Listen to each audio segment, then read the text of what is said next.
Welcome to the Jamaican Diaspora live online with your host, Dervan Malcolm. Wherever you go, shine. In tribute to Jamaicans in the diaspora, wherever you go, you shine. You make us proud. Despite our challenges at home, you never give up on us. Our sincere thanks. Wherever you go, shine. Oh, baby. You need to know. It is Saturday, the 26th of June, 2021, and we greet you well. Wherever in the world you are listening to us here on the Jamaican Diaspora, live online on Power 106 FM, the program created especially for you. Yes, you and you and you.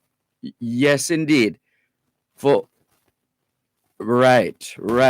Every single one of you listening to us and watching us, wherever in the world you are, welcome to the Jamaican Diaspora live online as we continue to celebrate the remarkable things that can happen when Jamaicans abroad join hands with Jamaicans at home.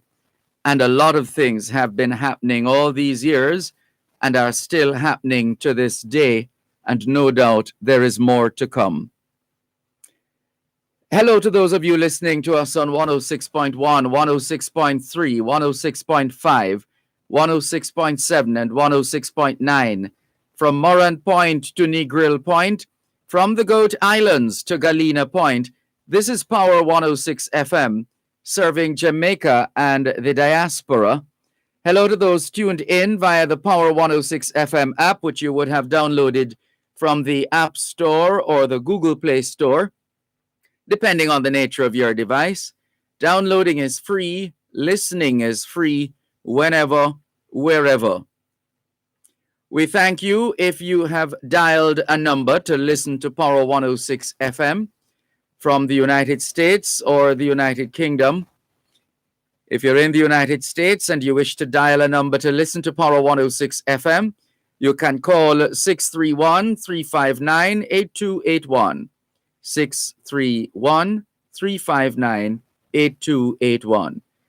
If you're in the United Kingdom and you wish to dial a number to listen to Power 106 FM, your number is 0330-606-0953.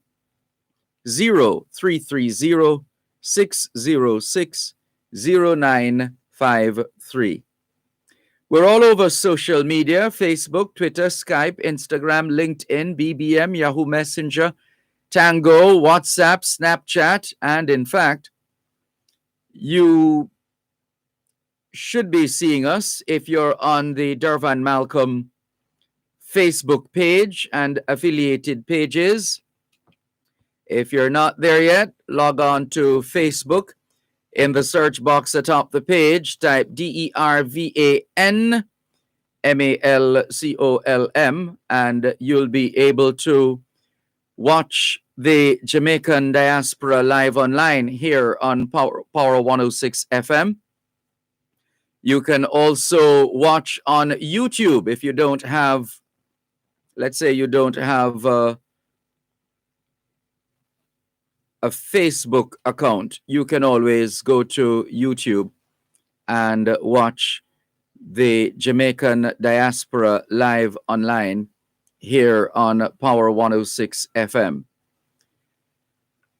Hello to those who are already up and in touch with us. Aston Matafa Jones says, grand risings from London, England. Welcome, Aston Matafa Jones. Beverleen in Toronto, Canada, usually an early riser. She is on board as well. Welcome, Beverleen. Good to have you on board for today's edition of the Jamaican Diaspora live online here on Power 106 FM. And here's a message on WhatsApp from Claudine. Claudine says, good morning, Mr. Malcolm. I speak with your mother in England. I thank you. I know who she's speaking. I know who she's talking about. I'm not going to load her up. Yes, indeed. Or obviously not biological mother, just in case people are wondering. But this is, she knows herself. And yeah, we're not going to load her up this morning. But for sure, this is from Claudine. I believe Claudine is in Switzerland, is it? Yes, she's in Switzerland, and she had asked us to assist in connecting her with one who could help her to get supplies for those in need here in Jamaica. And we put her on to, well, let's just say it, JLB Shipping. And if you know who runs JLB Shipping, then you know who the mother Claudine is talking about. Beverly Johnson, good day to you. Thank you very much for obliging. So Claudine in Switzerland says, good morning, Mr. Malcolm. I spoke with your mother in England. I thank you a lot. Thank you so much, my dear, she says. We're happy to help you make that connection with Beverly Johnson of JLB Shipping based in the UK. Thank you very much, and we look forward to hearing of the fruits of that relationship. Thank you. This is your program, the Jamaican Diaspora Live Online on Power 106 FM. Still streaming live on the Gleaners website, go-jamaica.com. Live on your smart devices all over the world. And we are looking at some of your messages as well. Jennifer Stewart from Kencott, Q Road to be precise. Good morning to you too. Thank you very much for joining us. All the best. Hello to Mrs. Sybil Thompson as well. Norman Hines, good morning. Thank you very much as well. Thank you. Welcome. Good to have you on board the Jamaican Diaspora Live Online here on Power 106 FM as we continue to stream live on the Gleaners website, go-jamaica.com, live on your smart devices all over the world, and live on there are some radio stations across the diaspora who stream our programming as well. And we thank you very much for being a part of the experience here on the Jamaican Diaspora Live Online. Dawn Marie Smith, hello to you. Welcome. Thank you very much for tuning in. Good to have you on board. And we look forward to your full participation here on the Jamaican Diaspora Live Online.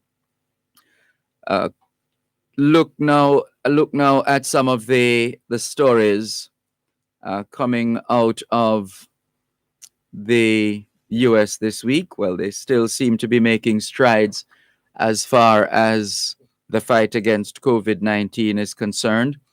There is that serious situation, tragic for the families of the deceased, those who have died in the collapse of that condominium in Miami, Florida. And our thoughts and prayers with those family members, friends, colleagues who would have lost loved ones. And then there are those who have been injured as well in the collapse of that building. And the main focus since the collapse has been to rescue those who would have been trapped under the rubble. The death toll now is at 4. However, 159 people are unaccounted for. Let's see what comes out of that. But the rescue workers continue to search, and the families continue to cling to hope for survivors of that Florida building collapse. Also coming out of the United States, just yesterday, in fact, the sentencing of Derek Chauvin, the former police officer who killed George Floyd on a Minneapolis street last year. Derek Chauvin, the white policeman, has been sentenced to 22 and a half years in prison. And apparently under Minnesota law, he will have to serve 2/3 of his sentence, or 15 years, and he will be eligible for supervised release for the remaining 7.5 years. The sentence exceeds the Minnesota sentencing guideline range of 10 years and 8 months to 15 years for the crime. George Floyd's death sparked massive protests across the United States and the rest of the world.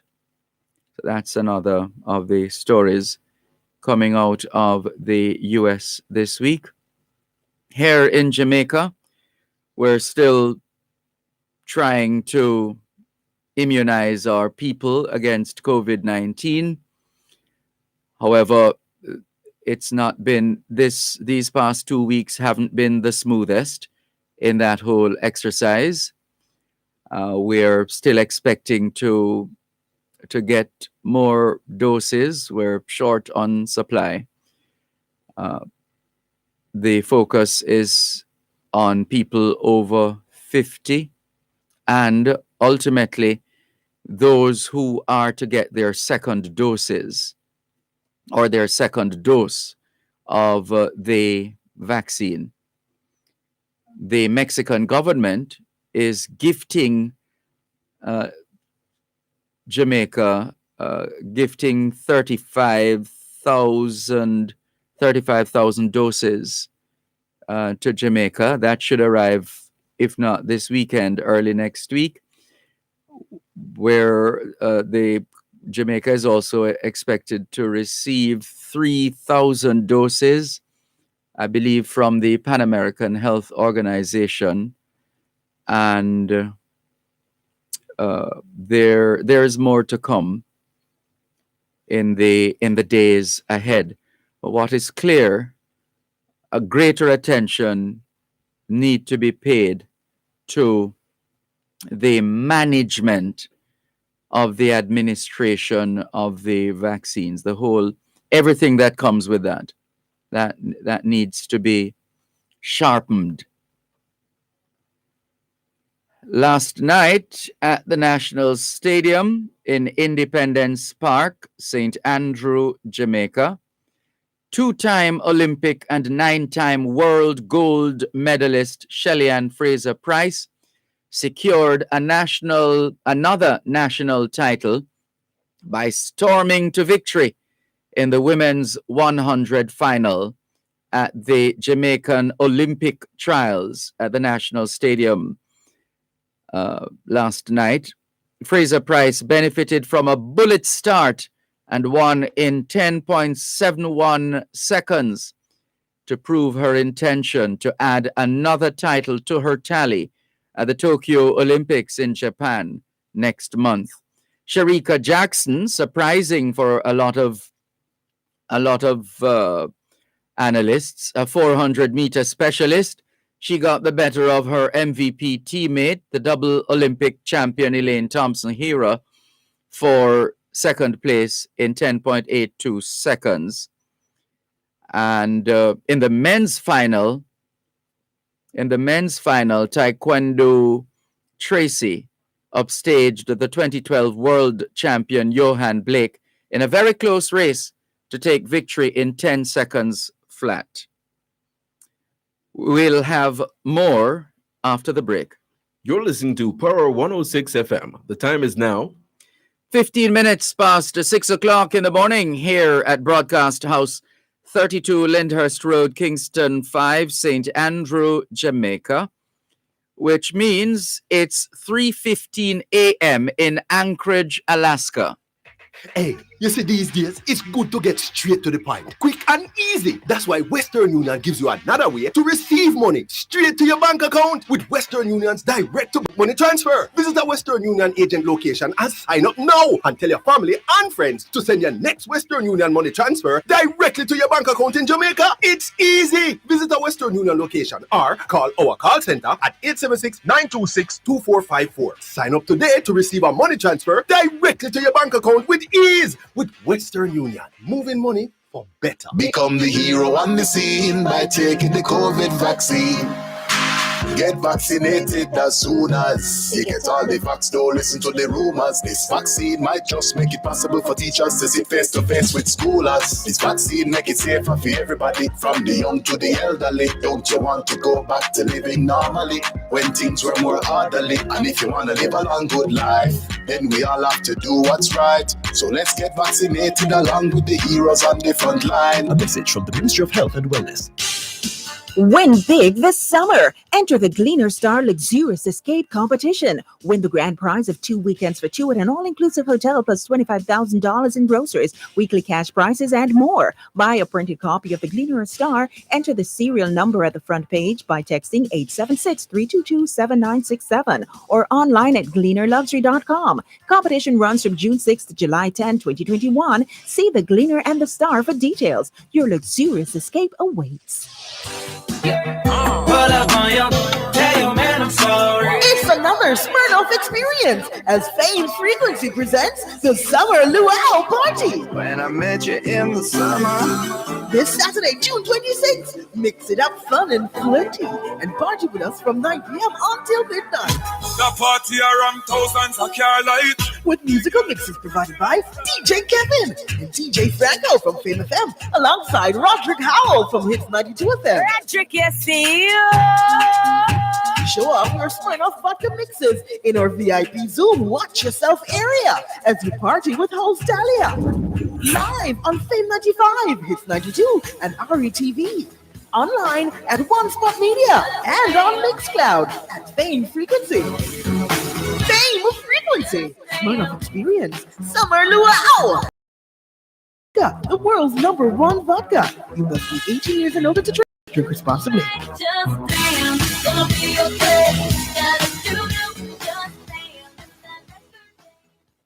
What's in the Gleaner is brought to you by the Gleaner Company, celebrating 180 years of serving Jamaica and reaching over 94% of all newspaper readers in Jamaica. Listeners in the diaspora are invited to subscribe to the Gleaner's e-paper and website to benefit from updated news and information about Jamaica. Please visit jamaica-gleaner.com/subscription. That's jamaica-gleaner.com/subscription to subscribe. Wherever you go, shine. In tribute to Jamaicans in the diaspora. Informative, affordable, complete. Just 3 words to describe the Gleaner Premium exercise. If you want to join the thousands who are already going premium, subscribe via jamaica-gleaner.com/premium. A special introductory offer is waiting for you. Choose from 4 best fit packages starting as low as US $2.99 or get the most popular offer of US $4.99 monthly when you sign up from now till June 30, 2021. Gleaner Premium. Choose to unlock more. And how to access the Gleaner Premium service? Once again, the Gleaner Premium website, jamaica-gleaner.com/premium, or by clicking the subscribe button on jamaica-gleaner.com. clicking on the special icon that will appear on any of the premium stories as visitors browse JamaicaGleaner.com. For those wanting more information about Gleaner Premium, you can email subscriptions@gleanerjm.com, subscriptions@gleanerjm.com, or call 876-932-6188, 876-932-6188. There's a toll-free line for the USA and Canada, 1-800-233-9540, 1-800-233-9540. The Gleaner Premium is the key to unlocking premium features offered by the Gleaner. Visitors to the website can continue to enjoy a full suite of news and other information available, while the avid reader has the opportunity to maximize the whole experience, when he or she signs up for a Gleaner Premium subscription. With this subscription service, users will receive unlimited access to all exclusive and compelling investigative stories from the Gleaner's award-winning team, more than the usual number of human interest features and opinions. A multimedia user experience, especially with the eGleaner. Download the eGleaner app via the Google Play Store and the Apple Store or the App Store. Access to members-only podcasts, webinars, newsletters, puzzles, crosswords, events, complimentary access to a selection of sponsored experiences. These premium features are delivered when browsing the Jamaica-Gleaner.com through the new and improved eGleaner platform and or via email. Let's get straight to the eGleaner. The picture atop the page, the photo of the day, that of a focused-looking Shelly-Ann Fraser-Price. She was actually looking at the clock, says the caption, as she wins the senior women's 100-meter final at the National Junior and Senior Championships at the National Stadium last night in 10.71 seconds. Elaine Thompson, Sharika Jackson, 400 runner, running the 100 at 10.82 seconds. She finished second, and third, Elaine Thompson-Hera, who rounded out the top three in 10.84. Also on the front page, not forgiven. Priest's family hurting, struggling 9 months after breadwinner's murder. The murder of an Anglican priest in Maypen, Clarendon last year has dealt a crushing blow to his family, especially his father, who's not only struggling to find the will to continue, but has also lost interest in pleasures of the flesh. Quite a curious story, but you can read on in today's Gleaner. Also on the front page, Webby, don't borrow to get out of this crisis. Now, that's the word from Senator Don Webby, following a stern warning that Jamaica must not consider borrowing to get out of the economic decline caused by the pandemic. Businessman and government senator Don Webby has pointed to several sectors, including agriculture, which have the potential to get the wheels of the economy turning again. During his opening remarks for the State of the Nation debate, Mr. Webby said, or Senator Webby said, despite a significant fall-off in revenues, Jamaica is one of the few countries that were able to maintain debt sustainability throughout the pandemic. So, well, we're curious to hear Ralston Hyman on this subject on Real Business on Monday. Right. Don't borrow to get out of this crisis, says Senator Don Webby. We'll be listening out for the analysis of that particular position.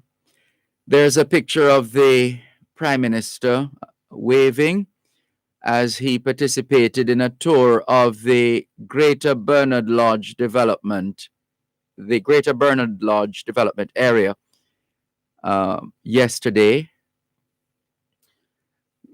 And the story continues on page A2, Greater Bernard Lodge development plan moving ahead, and there are pictures to boot. Father excels despite disability. That's another story. Terry Long's ministry awards him among 25 outstanding dads. Very good. IPMC immortalizes the late Dr. Carol Grant Fowler. The late Dr. Carol Grant Fowler, who had the enviable distinction of being the only female dentist from Jamaica to be awarded a fellowship of the International Congress of Implantologists, has been immortalized by the Montego Bay-based International Postgraduate Medical College. Cross shuns PNP's disciplinary panel. The decision from Thursday's disciplinary hearing involving Karen Cross will be submitted to the People's National Party's executive within a week, says Attorney-at-Law Stacey Knight, chairperson of the party's disciplinary panel. According to Knight, the three-member panel met in the absence of Cross, who refused to participate, contending that she would not partake in the disciplinary hearing until Dr. Dayton Campbell, against whom she has made a number of allegations, steps aside as the party's general secretary. Priest's murder leaves stain on church. And that's a follow-up from the front page story. There's a picture of a public passenger bus stuck in a pothole, apparently, on Spanish Town Road, and the caption says the driver and the conductor, and obviously somebody else trying to get the vehicle out of the pothole. There's a picture of a pileup of garbage at the Falmouth Market in Trelawney, and an accompanying story: rats run amok at Falmouth Market. Indicom probes municipal cops shooting of car tire. The Independent Commission of Investigations has launched a probe into an incident in Montego Bay on Tuesday in which a police officer assigned to the St. James Municipal Corporation reportedly fired a shot into a motorist's car tire in a bid to disable the vehicle. Case graduate hoping to fulfill vet dream. That's another story. Sustained development taken to next level by Teen Run Initiative. Illegal entry. Jamaican man recounts experience entering the U.S. through the treacherous Bahamas link. Airlines say new UK travel rules cause vacation uncertainty. Family of Jamaican man saved from deportation calls for public inquiry. Lots of letters to the editor. The cartoon in today's Gleaner is a tribute to VCB, Veronica Campbell-Brown, who announced on Instagram this week her retirement from international competition, from the sport of athletics. The editorial in today's Gleaner: water sustainability critical in urban development. Tony Dale's column: those were the days, my friends. Resisting global tax, joint endeavor or collective surrender is the subject of another of the columns, this one by Ronald Sanders. Special attention to be given to infirmaries near the sea, says the local government minister. 2 JDF soldiers recuperating after shootout with gunman. Salt Spring not being politically victimized, says the mayor. And Shelley steals the show. Well, she didn't have to steal it. I mean, she was the show, in a manner of speaking. And boldly tracks for Jamaica Premier League. You can get your physical copy of the Gleaner, or you can subscribe to the e-Gleaner. And if you're already a subscriber, go ahead and check out today's Gleaner. That's what's in the Gleaner. What's in the Gleaner was brought to you by the Gleaner Company, celebrating 180 years of serving Jamaica and reaching over 94% of all newspaper readers in Jamaica. Listeners in the diaspora are invited to subscribe to the Gleaner's e-paper and website to benefit from updated news and information about Jamaica. Please visit jamaica-gleaner.com/subscription. That's jamaica-gleaner.com/subscription to subscribe.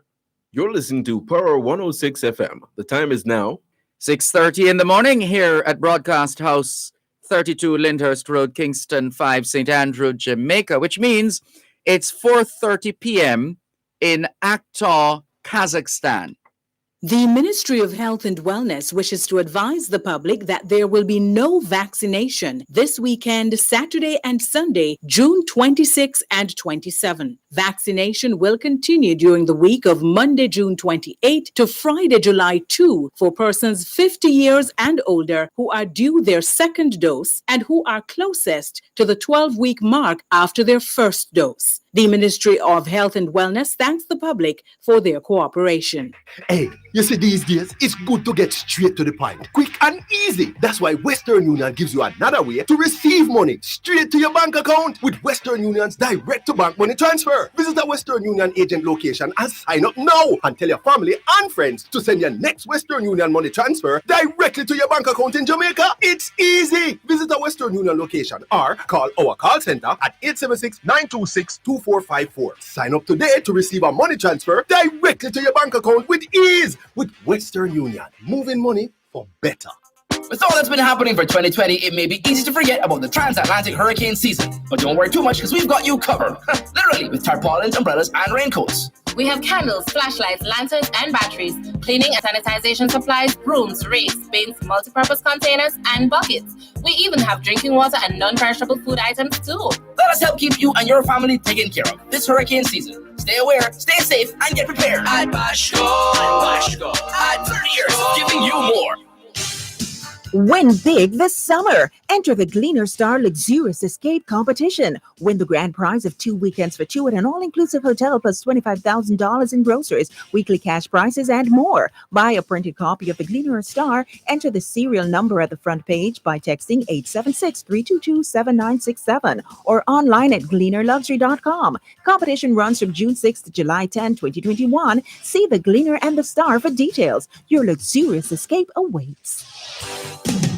Insurance is protection. Monday, June 28 is recognized as National Insurance Awareness Day. Tune in to Real Business from 9 a.m. to 11 a.m. with host Ralston Hyman and Dr. Andrew Sutherland as they focus on the rights of how insurance can help to protect your property from damages, fire, and natural disasters, loss of income, liability claims, and much more.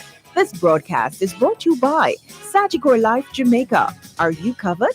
That's a live broadcast of Real Business, 9 a.m. to 11 a.m. right here on Power 106 FM. Wherever you go, shine. In tribute to Jamaicans in the diaspora. Thanks a lot for staying with us here on the Jamaican Diaspora Live Online on Power 106 FM. I'm Dervan Malcolm. Aston Matafa Jones on Facebook Live says, thank you for bringing the property attorney law and a few shows ago. The information was extremely timely for me. Happy to have been of assistance. Aston Matafa Jones. Kemar King greets us. Good morning, Kemar King. Thank you very much for joining us. Lorna Foster says, happy Sabbath, Mr. Malcolm, to you and all listeners. Blessings. Happy Sabbath to you too, Lorna Foster. Valerie Rochester in Atlanta, Georgia. Welcome. She says, grand risings to you and the wonderful listeners. Great, awesome Saturday. And she goes on to say, can't we get some vaccines from Cuba? Well, those vaccines haven't had the, in French, the French word, it would be imprimatur, or we say imprimatur in English. It's essentially the stamp of approval from the World Health Organization. We're not there yet, Valerie Rochester, as far as Cuba is concerned, but let's see what happens in the days ahead. Inez Campbell Brown in Bridgeport, Connecticut says, "Good morning, Mr. Dervan, and viewers, pleasant weekend to you too." Inez Campbell Brown in Bridgeport, Connecticut. Hello to Shernet Win Young. Welcome, Shernet Win Young. Good morning to you. Thanks for joining us. Valerie Rochester says, "Congratulations to Mama Pocket Rocket," in reference to Shelley Ann Fraser Price. "We are the greatest in the world, or culture, or food, or strength and resilience, intuitiveness. Proud ambassador here. Love my country and people bad." Elaine, congratulations as well, says Valerie Rochester in Atlanta, Georgia. Wiz J. Robinson says, "Good morning, Dervan Malcolm, live, and everyone listening in Radioland. Have a blessed day, or a blessed day." Thank you very much. Same to you, Wiz J. Robinson. Let's keep the program flowing right now. This is a special weekend for Jamaicans in France. And that's because tomorrow, well, I'm sure I'm mixing up the as I did in conversation off air with Edward Boucher. Forgive me. There are so many events, so many happenings. But this is the 13th annual picnic of the Association of Jamaicans in France, which is, yes, it's tomorrow. I was right. Yeah. Scheduled for tomorrow, Sunday. I think in the conversation off air with Edward Boucher, I was saying Saturday as in today, but it's actually tomorrow, the 27th of June, starting at 13:30, which would be round about this time.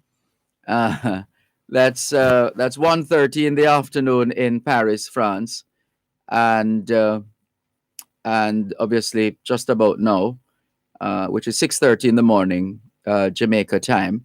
And we want to get more details. We gave you a teaser with a brief link with Edward Boucher Jr. last week. Now we are going to give you the full picture of this event. And so let's say hello and welcome to our guest at this time, who by now is we can call him a correspondent rather than a guest.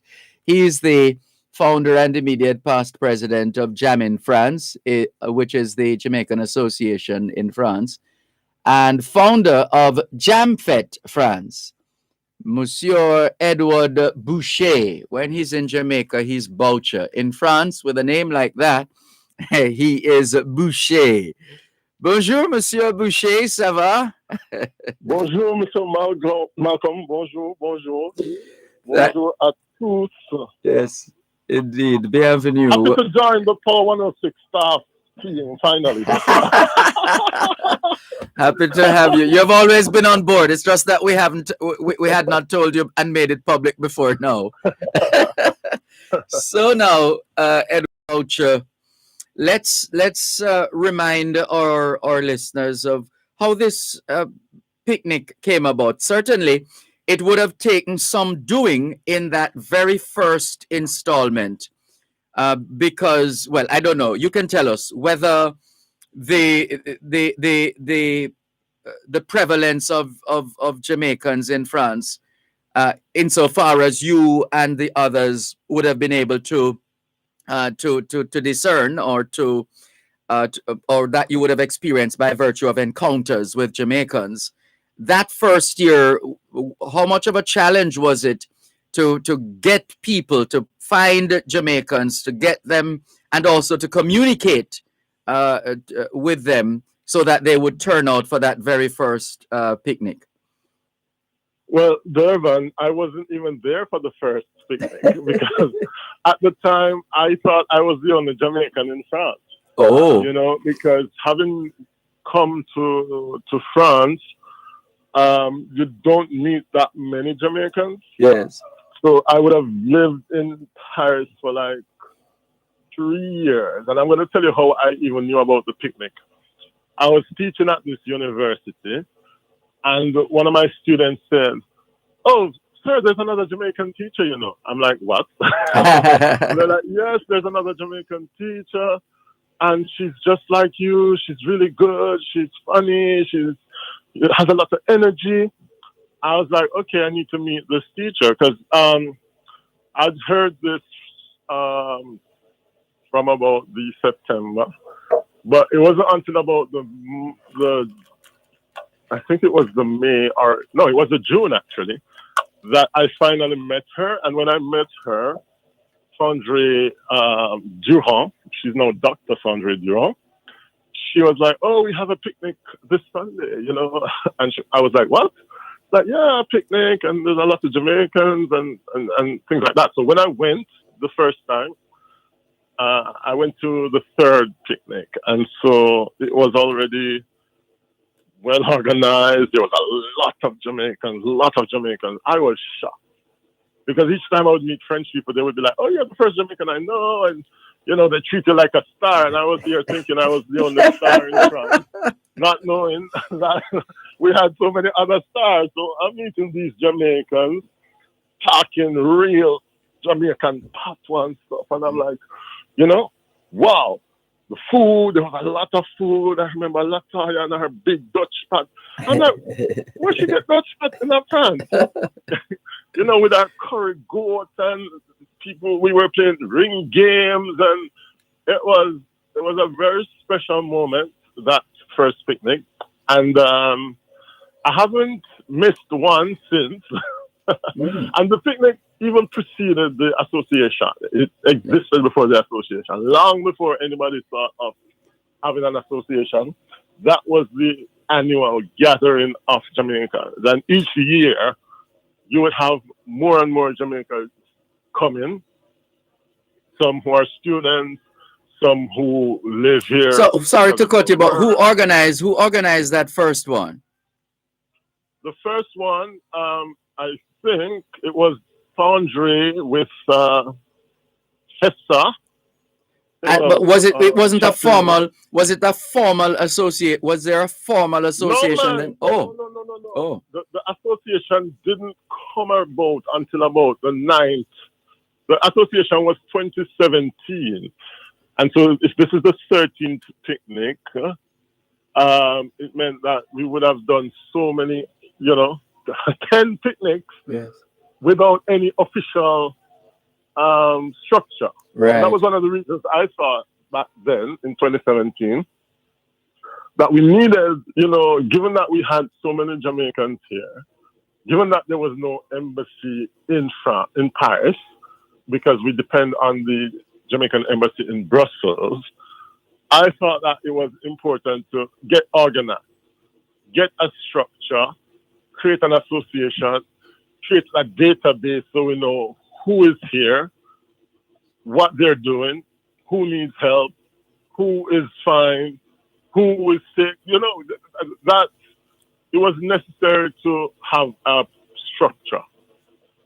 We had Jamaicans, for example, who got stuck at the airport in Brussels, traveling from France.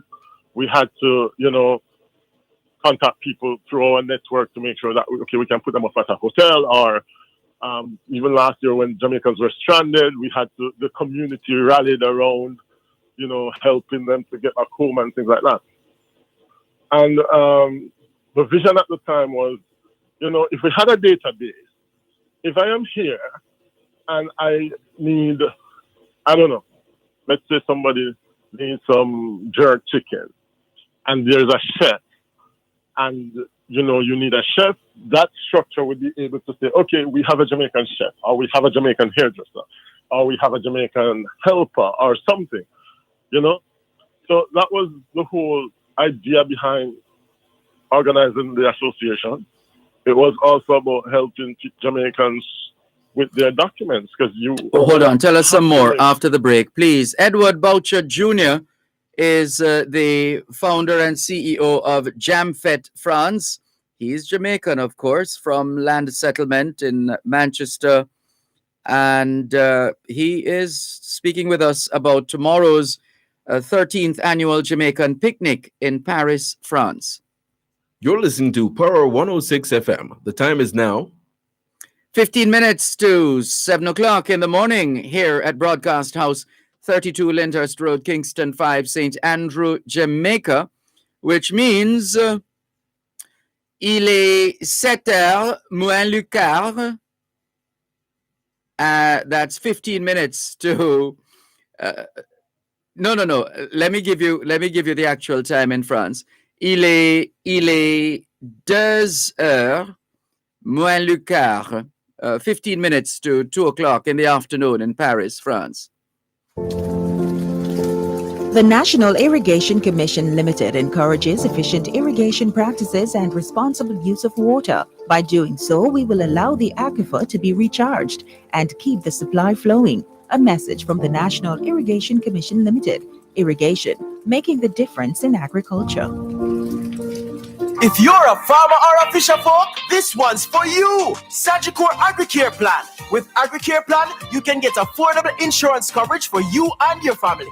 Life insurance, critical illness coverage, and health insurance for as little as $3,900 every 3 months. Visit your nearest RADA or Fisheries office or text AgriCare to 876-322-2384 to apply. Farmers and fisher folk, get the insurance coverage your family deserves today with Sagicor AgriCare Plan.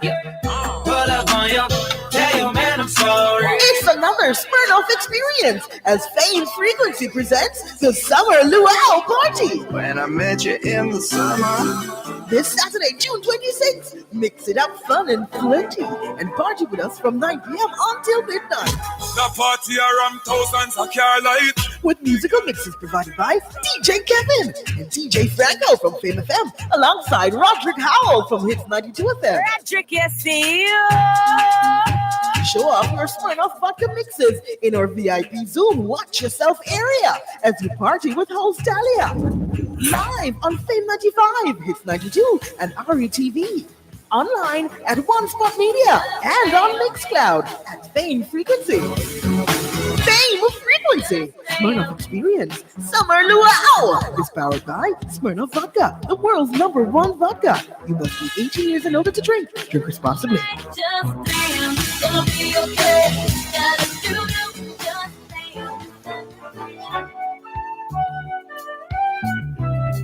You asked, we listened. You said you wanted back the additional hour. Dear Pastor returns to its usual time from 10 p.m. until midnight. Oh boy, Your thoughts on topical issues, relationship matters, questions you want answered, pertinent advice. It all comes together on Dear Pastor with Reverend Dr. Aaron Dumas. Pastor, some men just feel that what they have in their pants is enough. He returns to keep your company from 10 p.m. until midnight, right here on Power 106 FM.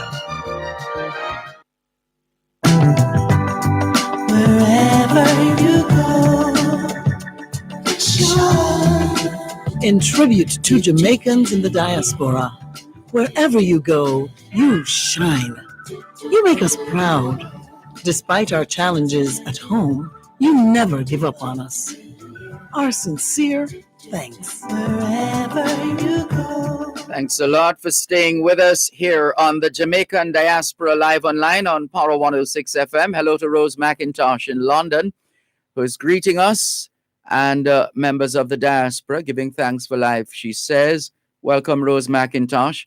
Marlene McDaniel, good morning to you. Thank you very much for joining us here on the Jamaican Diaspora Live Online. Yes, Edward Boucher, back with you.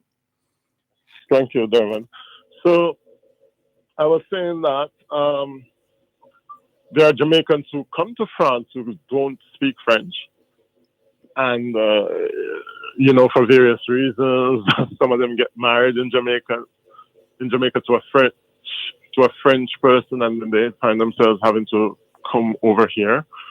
And so it's important for the associations to be there, whether it's to help them with their tax declaration or applying for documents, etc. You know, to just be there as assistants, because I can tell you that living in a foreign language, in a foreign country, a foreign country, sorry, it can be difficult. Even for somebody like me, I studied French before I came here, and when you get to France, you realize that the French that they speak is a lot quicker and a lot more different from the French that you learn in the classroom. So it takes time to get used to it, to get used to the rhythm, to get used to the accent. And, you know, if you have a supportive system in place, then those Jamaicans who come to France, you know, can feel a lot more comfortable to take on the French culture and life in France. Right. So we decided that we needed to get the structure, and so that was when Jam in France was created.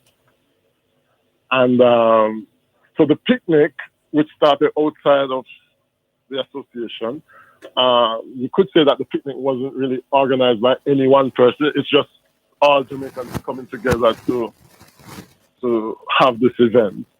And it is true that now you've got a number of other organizations. You have Jamaica Creative, you have Jam Fest, you have Jamaican Diaspora, and things like that. So it's for a while it seemed as if we might not have the picnic because you're not really sure who, you know, owns the rights to the picnic. But then we thought that it was important to maintain the tradition. You know, we're all Jamaicans. It's a tradition. And I sort of took the lead, and I reached out to Jam in France, and, you know, we decided that, you know, we will have the picnic this year. Because of COVID, we didn't have it last year.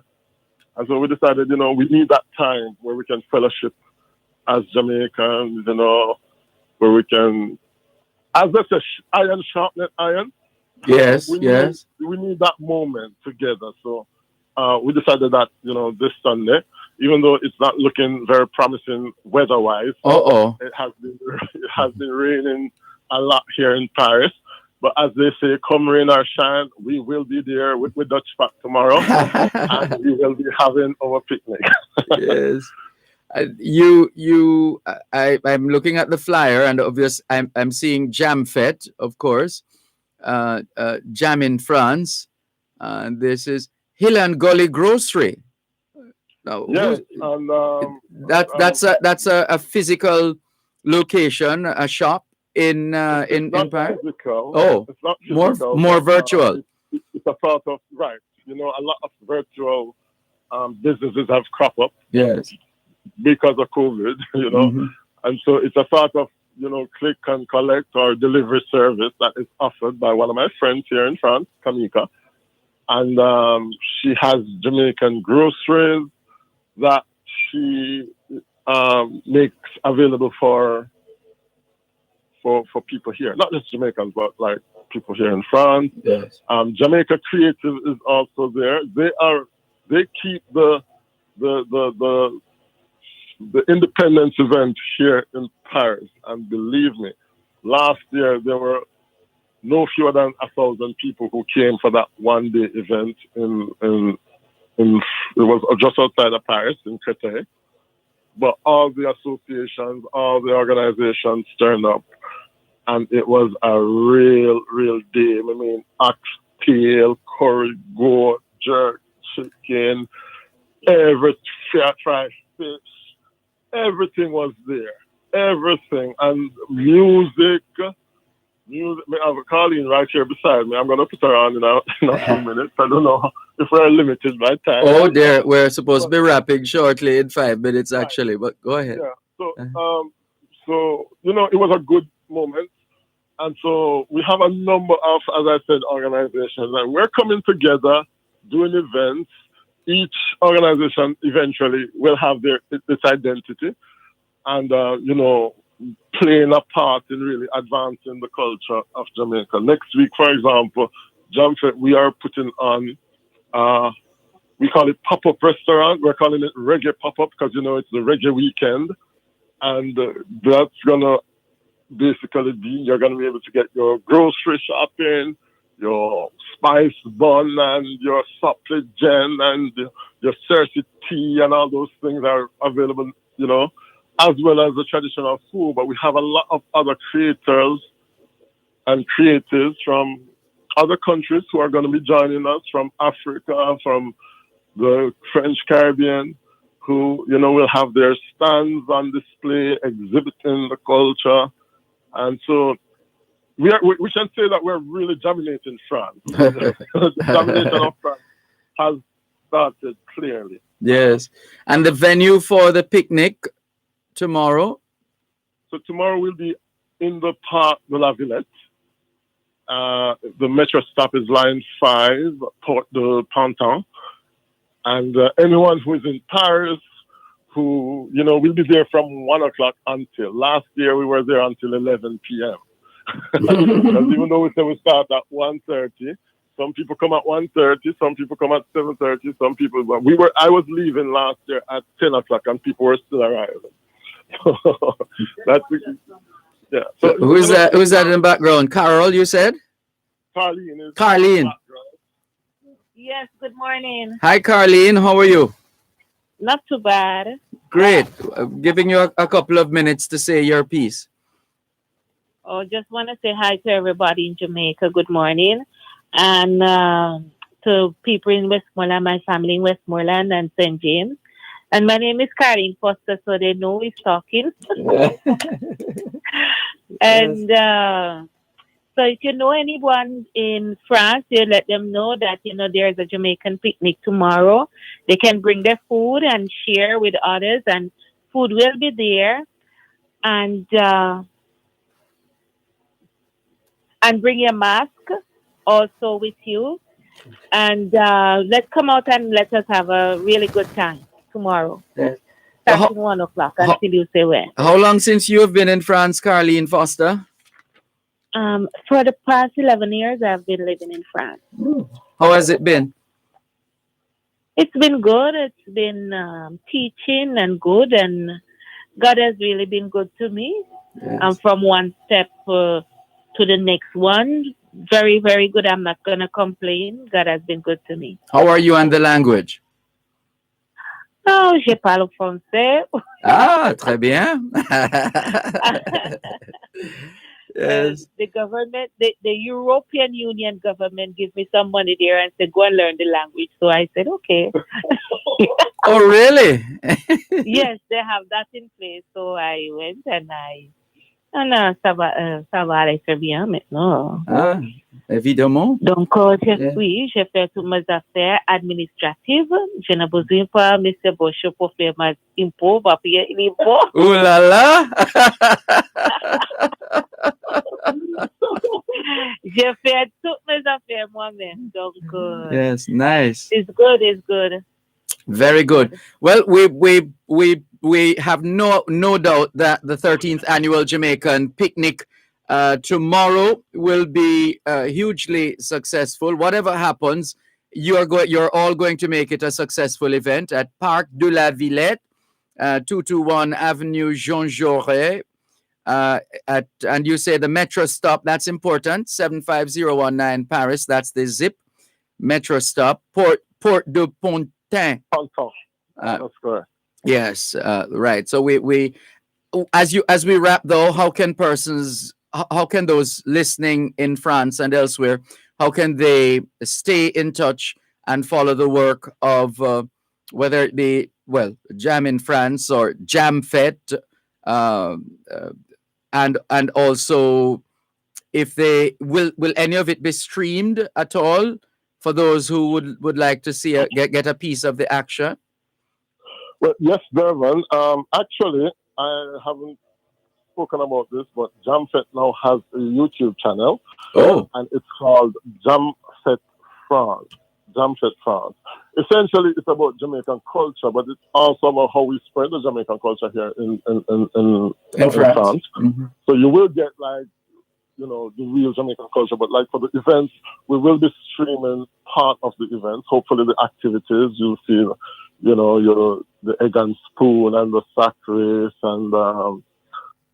One moment, Edward Boucher. Let's just go to the break and come back and wrap. You're listening to Power 106 FM. The time is now 7 o'clock in the morning here at Broadcast House 32 Lyndhurst Road, Kingston 5, St. Andrew, Jamaica, which means il est 2 heures dans l'après-midi. Il est 2 heures à Paris. 2 o'clock in the afternoon in Paris, France. If you're a farmer or a fisher folk, this one's for you. Sagicor AgriCare Plan. With AgriCare Plan, you can get affordable insurance coverage for you and your family. Life insurance, critical illness coverage, and health insurance for as little as $3,900 every 3 months. Visit your nearest RADA or fisheries office or text AgriCare to 876-322-2384 to apply. Farmers and fisher folk, get the insurance coverage your family deserves today with Sagicor AgriCare Plan. This segment of the Jamaican Diaspora Live Online is brought to you by Grace Kennedy Remittance Services Limited, Western Union, moving money for better. Edward Boucher Jr., founder of JAM in France, the Association of Jamaicans in France, and immediate past president of that association, also founder and CEO of JamFet France. And he was telling us about their YouTube channel, which is just once we type JamFet, it should come up, right? Edward Boucher? Hello? Sorry about that. If you type JamFet, or if you type JamFet France, we should be there on YouTube. And as we said, we do different live streams. So we will be streaming the picnic tomorrow. We'll be streaming a part of the event next weekend as well on Saturday and Sunday. For those who want to get an idea of our events and what's happening here in France, in the Jamaican community, feel free to go on YouTube, enter JamFet, Jam as in Jamaica, Jam, and Fet, which is FTE, which actually means to celebrate Jamaica, JamFet, celebrating Jamaica. Right. And we will be there for some part of the event tomorrow. Sounds great. Marlene McDaniel, in reference to Carlene Foster, says, big up Westmoreland. So you have company, Carlene. Well, I guess I'm going to have to say big up to Manchester. But of course. Wonderful. Well, it's as we said, we're sure you're going to make it a special day tomorrow at Parc de la Villette, 221 Avenue Jean Jaurès. Jean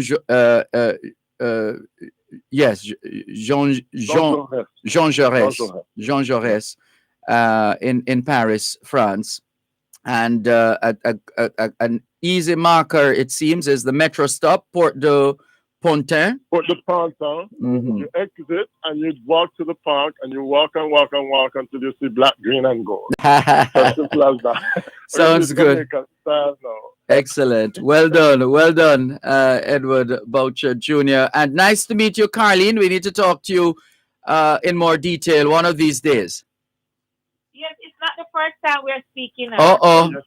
There she goes, showing up my memory now. There she goes, showing up my memory.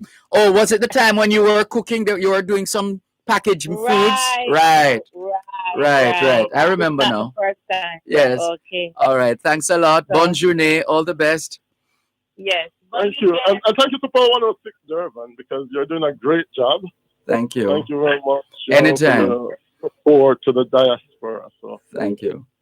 Thanks a lot. All the best. You too. Bye-bye. Take care. De rien. Au revoir. And that's so check it out if you have family members, friends, colleagues in Paris, France. Encourage them to go out and maybe they can. Well, I don't know what the travel arrangements are now between, say, the UK and I'm talking perhaps the ferry or one of the other connecting forms of transport between Paris and London.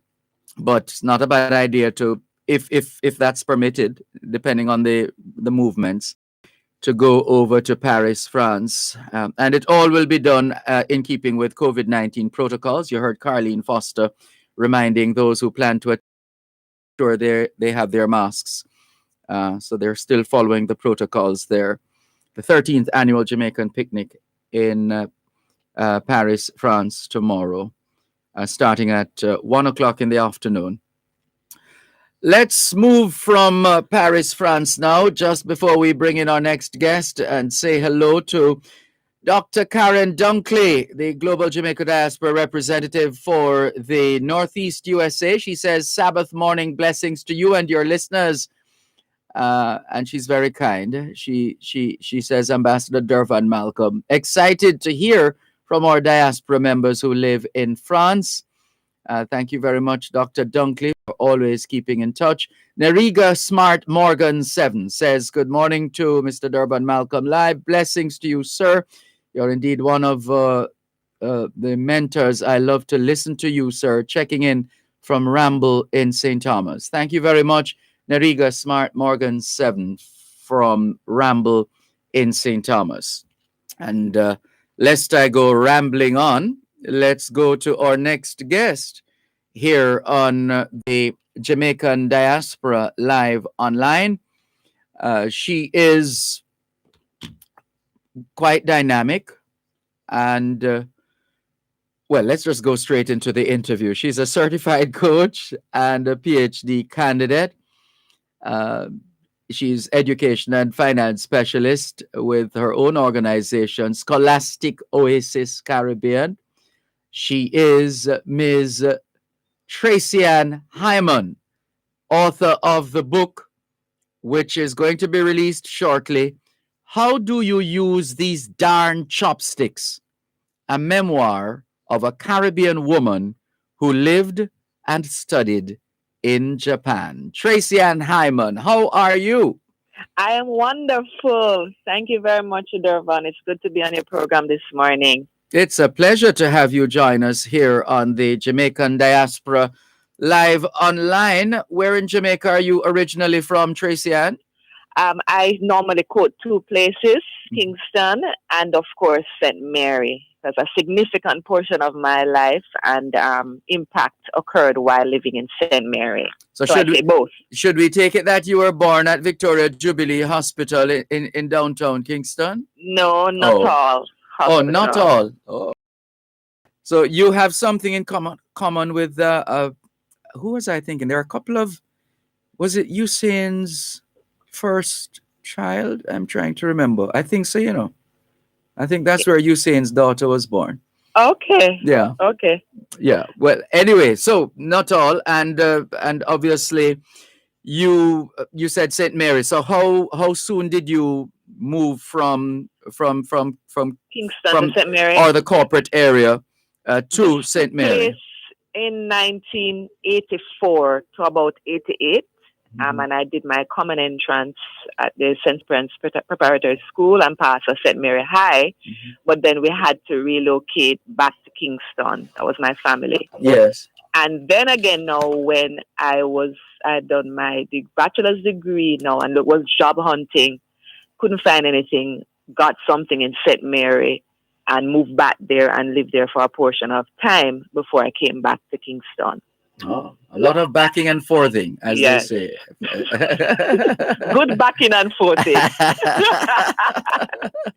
And there's nothing like country breeze, trust me, and air.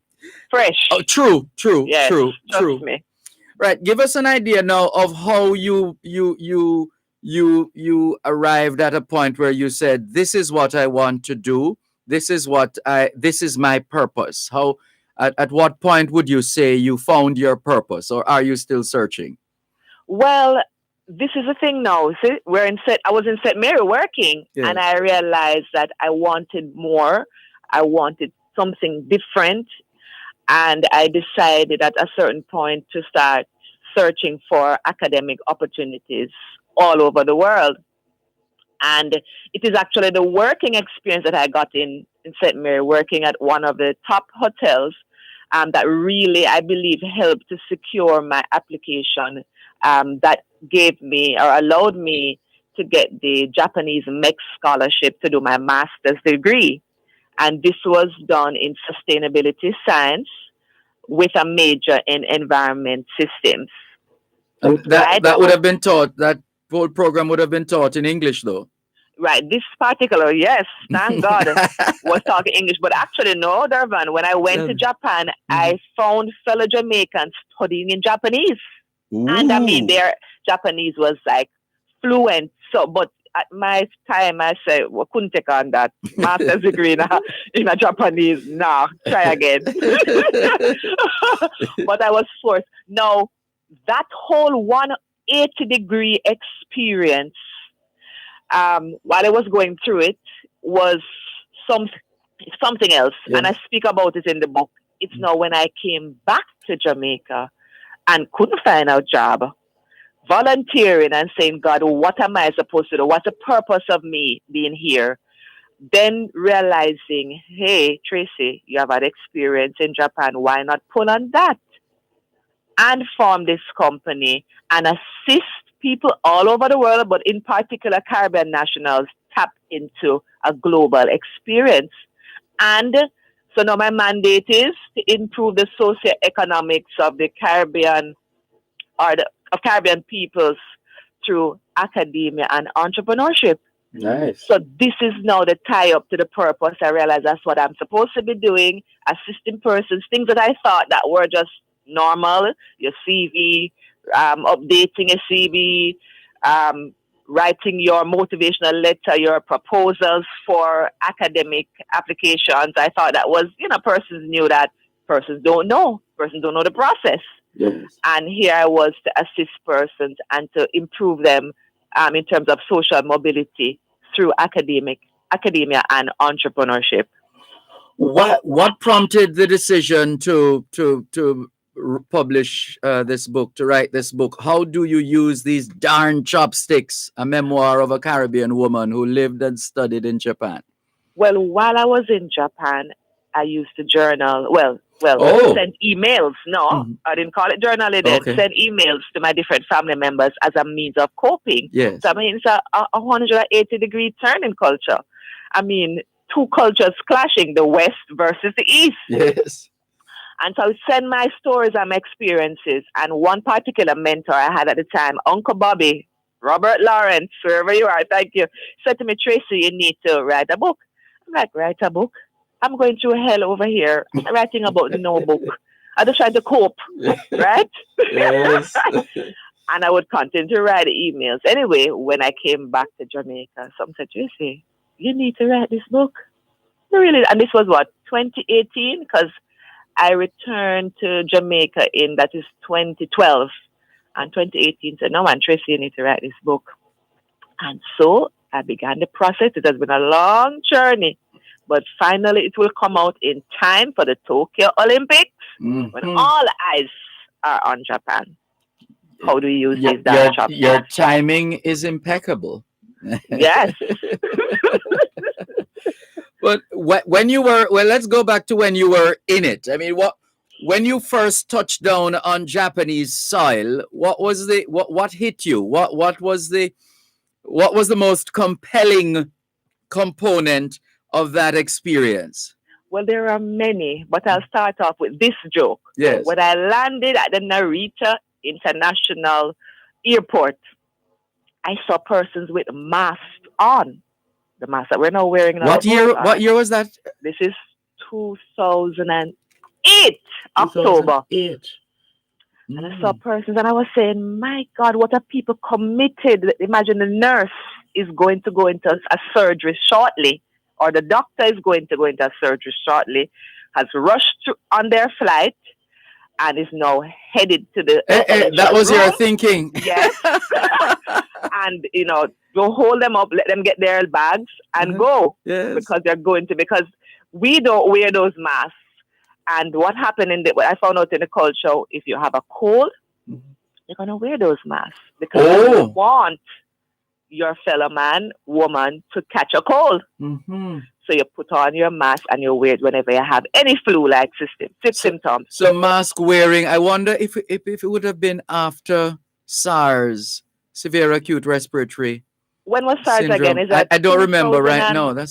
I think it's before, man. Before. It's a culture. So can you imagine now having seen those masks at the airport and you go into the society and you're walking on the road and you're seeing persons wearing a mask. And then you realize, you weren't on a flight with doctors. No, actually, no. It goes further, Dervan. I was saying, boy, doctors are underpaid in Japan.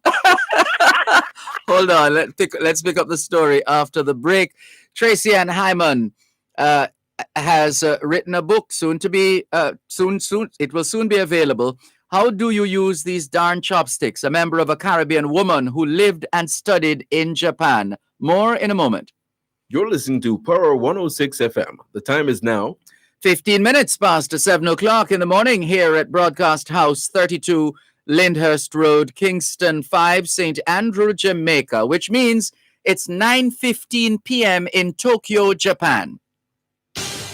Win big this summer. Enter the Gleaner Star Luxurious Escape Competition. Win the grand prize of 2 weekends for two at an all-inclusive hotel plus $25,000 in groceries, weekly cash prizes, and more. Buy a printed copy of the Gleaner Star. Enter the serial number at the front page by texting 876-322-7967 or online at gleanerluxury.com. Competition runs from June 6 to July 10, 2021. See the Gleaner and the Star for details. Your luxurious escape awaits. It's another Smirnoff experience as Fame Frequency presents the Summer Luau Party. When I met you in the summer. This Saturday, June 26th, mix it up fun and flirty and party with us from 9 p.m. until midnight.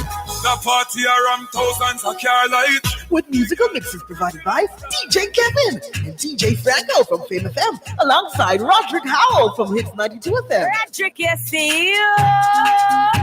Show off your Smirnoff vodka mixes in our VIP Zoom Watch Yourself area as you party with host Talia. Live on Fame 95, Hits 92, and RETV. Online at One Spot Media and on Mixcloud at Fame Frequency. Fame Frequency, Smirnoff Experience, Summer Luau is powered by Smirnoff Vodka, the world's #1 vodka. You must be 18 years and older to drink. Drink responsibly.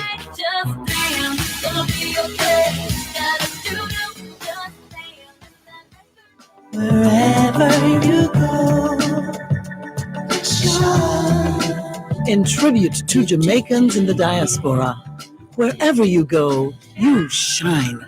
You make us proud. Despite our challenges at home, you never give up on us. Our sincere thanks. Wherever you go. Tracy Ann Hyman is a certified coach and a PhD candidate, education and finance specialist, Scholastic Oasis Caribbean. She has put together her experience. She has documented her experience living and studying in Japan, and she's about to release her book, How Do You Use These Darn Chopsticks? A memoir of a Caribbean woman who lived and studied in Japan. You were going on to tell us now when you would have landed at the airport, seeing even more people wearing masks. I think that's where we were. So going about daily business now and walking or riding my bicycle, because I moved from a car to a bicycle in Dervan. Yeah, that's another story. And that's in the book. Mm-hmm. So seeing persons walking on the road and thinking that doctors were underpaid, because I'm associating that mask, the surgical mask, with doctors. Mm-hmm. But I asked one of my Japanese tutors. And let's remind our listeners, especially those who just tuned in, this was about 2008, you said? Yes. 2008, yes. So continue, please. And I had to ask my Japanese tutor, why are so many people having on masks, including in the bus, when I take the bus? And he explained to me that it's because they may have a cold and they don't want to spread that infection to the next person. So their society is also about honoring the next person and ensuring that they are safe. You understand? And this is a sign of is by wearing the mask. Oh. So yeah. Yeah. Very interesting. So that would have been the first thing that really struck you, the Yes. mask wearing. The mask wearing. Right. Took me some time to adjust it, and then once I understood. But you asked what else from a car to a bicycle? Mm-hmm. I mean, my bicycle. I love that bicycle in Japan. I love the bicycle and how much freedom it gave me. It was good exercise. You weren't afraid of the traffic environment? Well, I wasn't afraid of the cars on the road. You know what I was afraid of? What? The bike hogs. They have those in Japan too? Yes. Oh no. So, but one would think that it would be the cars on the road, but the cars on the road were wonderful. Once they see you coming across and they slow down, you know, I'm not even certain if it's because maybe the premium is high if you hit somebody, you know, or whatever it is, but they were overcautious with us on the road. But the bike hogs on the sidewalks, oh my God, I needed an indicator, what is it now, rear view mirror, everything to deal with them on the roads. Right. But it gave me great freedom, liberation, because I mean, now think about me now riding a bicycle in Kingston, Jamaica. You know, persons might want to laugh, but I mean, everybody rode bicycles in Japan. Your professor, from the highest level down, you know, persons weren't looking on that. You need to get to point A to point B. It's quick, it's simple. Why are you using gas? Get on your bicycle. And I love that about Japan. Yes. Now, in all of this, you were studying, as you told us, you were pursuing a master's degree in sustainability science. Yes. Did you have time, or was learning Japanese a part of that program of study? Yes, I had to. Well, the program was in English, but in order to survive and go through daily living, including eating, I had to go to lunchtime Japanese classes. Very important, because when I just came, I could not communicate my desire for food, and also to be asked now to eat with these two sticks. Yes. Tell us about that. I mean, that was, I used to dread going out to eat, because then everybody's asking for chopsticks, or you get chopsticks, and then here is Tracy asking for a fork in the restaurant. And, you know, if they have, one of them have restaurant, they have the forks they give you, and you're eating fork, and everybody have this stick. So eating, you know, rice with sticks, meat, vegetables, struggled with that thing. I tried my best to eat at home, or do the takeout, but after a while I had to learn. And really the chopsticks signify my time in Japan, in terms of very difficult in the beginning, but then after a while I adapted. So you did learn how to use those darn chopsticks. Yes. I had to struggle, but and there's a way to use it, and I'm actually going to do a chopstick class, because I know we have Jamaicans here going into Japan, persons going to visit to study, and I'll be doing that chopstick class to show them how to use it. Because Dervan, it looked simple enough, but it took me some time to learn how to use those chopsticks and to eat freely with them. Yes. You know, so. But you've also had a very successful brand, Scholastic Oasis Caribbean, third place winner in the Entrepreneurship World Cup, July 2019, second place winner, Yui Vincent Hosang competition, January 2018, quarterfinalist, IBMC Utah, USA, May 2018, most commercially ready awardee, Vincent Hosang Family Foundation, May 2018, and you were able as well to put all of that in a book. Yes. So this publication, how do you use these darn chopsticks, a memoir of a Caribbean woman who lived and studied in Japan, is not your first book? No, it's not. This is my second one. Yeah. The book is not just going to tell my experience of living in Japan. It's going to also give tips and guiding points in terms of what you need to consider when you're wanting to study. Like a travel guide, or more than I call that? it more a handbook. A handbook. Some may say manual, Yes. but I call it more a handbook. So you're going to have takeaways at the end of every chapter. You're going to have things, your checklist, things that you need to consider, because sometimes persons don't realize they need to consider who is going to manage your bank account when you leave for the period of time. What are the items that you need to bring? Dervan, let me tell you something. Don't forget your canned beef. Right? Because remember, this is a highlight of the book too. I also experienced the 2011 Tohoku earthquake. Oh no. Yes, I was there. And I had to just shout at my mom because we found a way of sending Jamaican items to me through the post office. So my canned beef, what else needs to have? My cheese, my tasty cheese, all those things had to come to me. Right? So there are certain things that you need to get and you need to carry when you're relocating to live. How close were you to the actual epicenter, so to speak? Well, remember, you had the nuclear plant. That's the Fukushima nuclear plant. Right. That is more north to us. But remember, all of us felt the earthquake. Right. Right. So felt the earthquake, heard the warning alarms, had to come out of where we were and gather. Right. Some persons were closer to the sea. I was at that, and on that day I was in Tokyo. So was by a friend's house, and we had to go out and gather. He had to get his son and everybody together. So I wasn't that near to the nuclear plant. However, remember, if that thing spills, it can spread. Yes. The radiation, and that was one of the things that kind of worried me and led me to leaving after a certain point, because, the implications of that radiation. So it was an experience, Dervan. I mean, I describe it in the book. Yes. I mean, to be dealing with emergency management. And here am I, because when I was also working in Jamaica, I did emergency management, trained on it, created the hotel's plan on emergency management. Now coming to Japan and living through that actual emergency was something else. Yeah,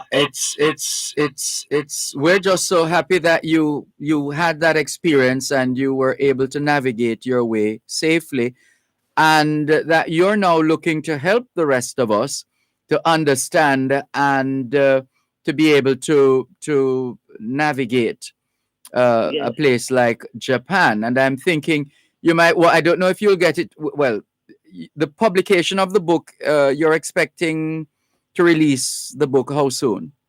This is just before the Olympics. Right. Oh, because I was wondering if you wouldn't consider, or perhaps it wouldn't be a bad idea to present a copy to Shelley Ann Fraser Prize. I wanted to do that. Yes. And if she's listening, because I watched the race last night. Yes. I wanted to do that and even get a shout out. Yes. Yes, and even give her a chopstick and show her if use a chopstick. That's right. We use chopsticks down there. That's right. So, Shelley Ann Fraser Prize, please. Tracy and Hyman. Scholastic is this Caribbean. I can leave my information, definitely. Yes. I would love to give her a copy. All right. And any other athlete interested in getting a copy and learning how to use chopsticks.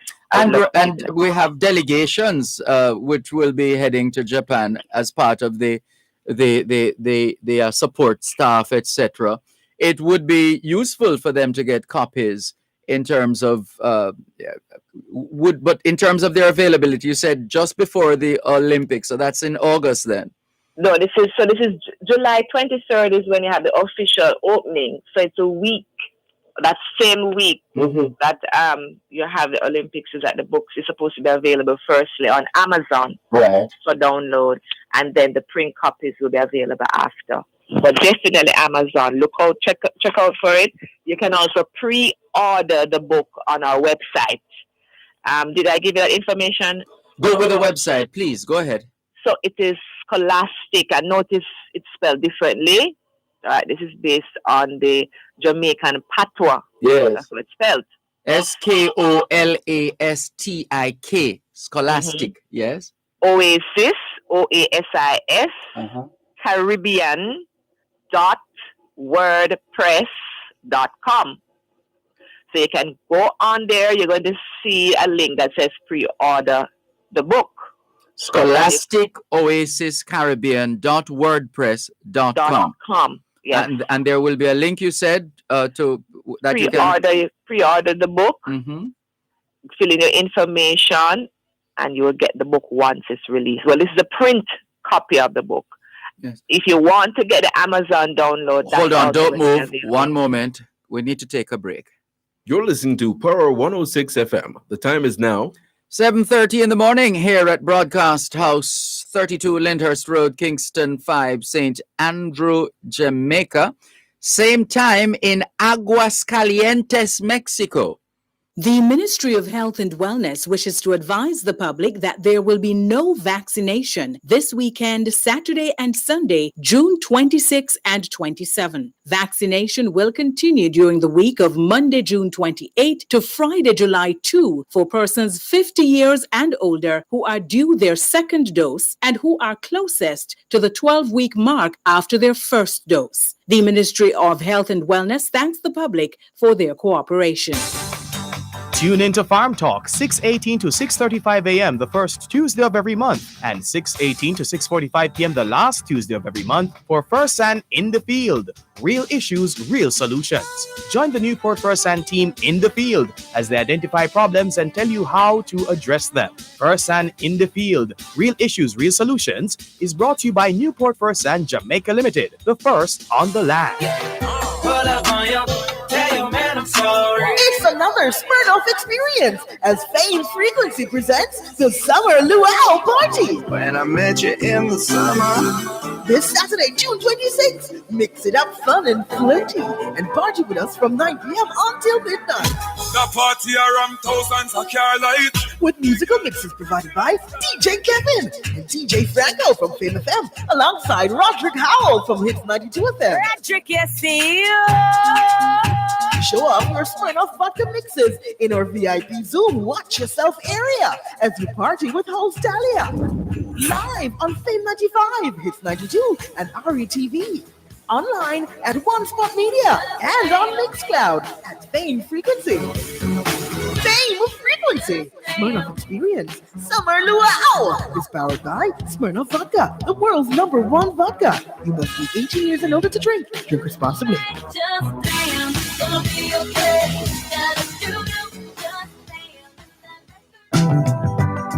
Wherever you go, Welcome to Sharon Campbell. She says, good morning, Mr. Malcolm Pleasant. Good morning to everyone here and the diaspora. Blessings to all. Thank you, Sharon. Anne Thornley Brown says, haven't joined you for a while, tuning in from Montreal today. I'm usually in Toronto. Bienvenue to you, Anne Thornley Brown in Montreal, Quebec, Canada. Anne Thornley Brown also says, great interview, Dervan, enjoying it. I have been to Japan 6 times. Donovan Nowitsi Roberts, are you watching this interview? She asks. Thank you very much, Anne Thornley Brown. Our very special guest. We're wrapping now with our very special guest, certified coach, speaker, geoscientist, and entrepreneur who is actively engaged, she tells us, in improving the socioeconomics of Caribbean nationals and peoples across the globe through education, entrepreneurship, and the performing arts. She was just giving us the details for those who would like to learn more about her work, her journey, and indeed getting their copy of her book, which is entitled, How Do You Use These Darn Chopsticks? A Memoir of a Caribbean Woman Who Lived and Studied in Japan. So you were telling us, Tracy Ann Hyman, scholasticoasiscaribbean.wordpress.com, and there's a pre-order button for those who want to pre-order their book. a copy of the book, and you also were sharing with us some other information pertinent to the process of getting a copy. Right. So I was saying you pre-order it, and then that's a print version that will be sent to you. Now the Amazon download will be available also in that first week of July there. No, not July, the week of the 23rd where you have the Olympics. Yes. So you can also download that there when that becomes available as well. If you need more information, you can email me. And this is Scholastic Oasis Caribbean. Remember that it's SKOLASTICOASISCARIBBEAN at gmail.com. Scholastic Oasis Caribbean at gmail.com. Yes. Also, you're saying? I also speak about my experiences, so you can book me to speak, and I can come and share. Yeah, this is what I'm thinking now. You'd make an excellent presenter to the delegation going to Japan. Not that they perhaps haven't been there before, because once you're involved in track and field, chances are you travel a lot, not least of all to Japan. But at least you always have people who are traveling to any country for the first time in such a large delegation. So yeah, that would be a good idea. Yes, I'm going to reach out. You're giving me an idea. So I'm taking my notes.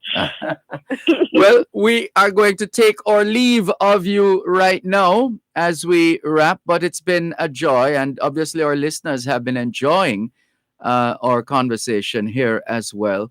Congratulations to you, Tracy Ann Hyman. We want to wish you all the very best that life has to offer. Thank you so much, Dervan, and thank you for your program.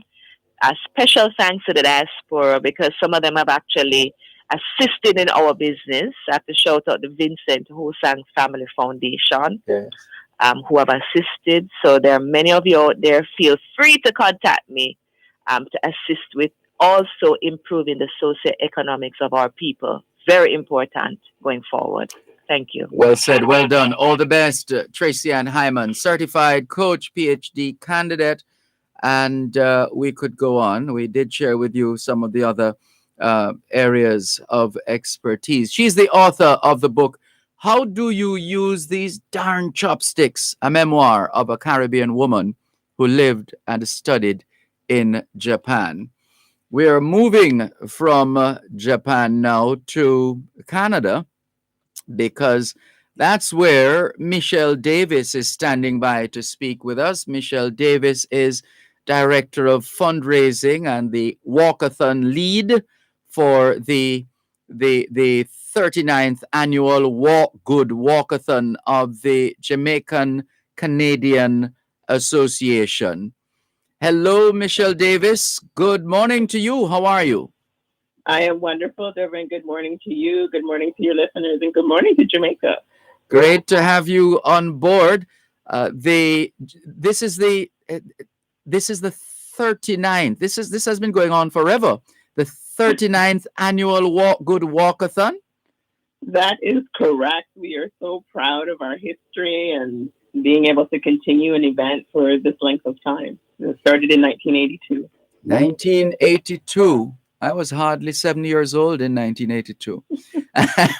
Well, walk good. I get walk good because that's a Jamaican term in just wishing somebody safe journey, all the best, take care kind of a thing.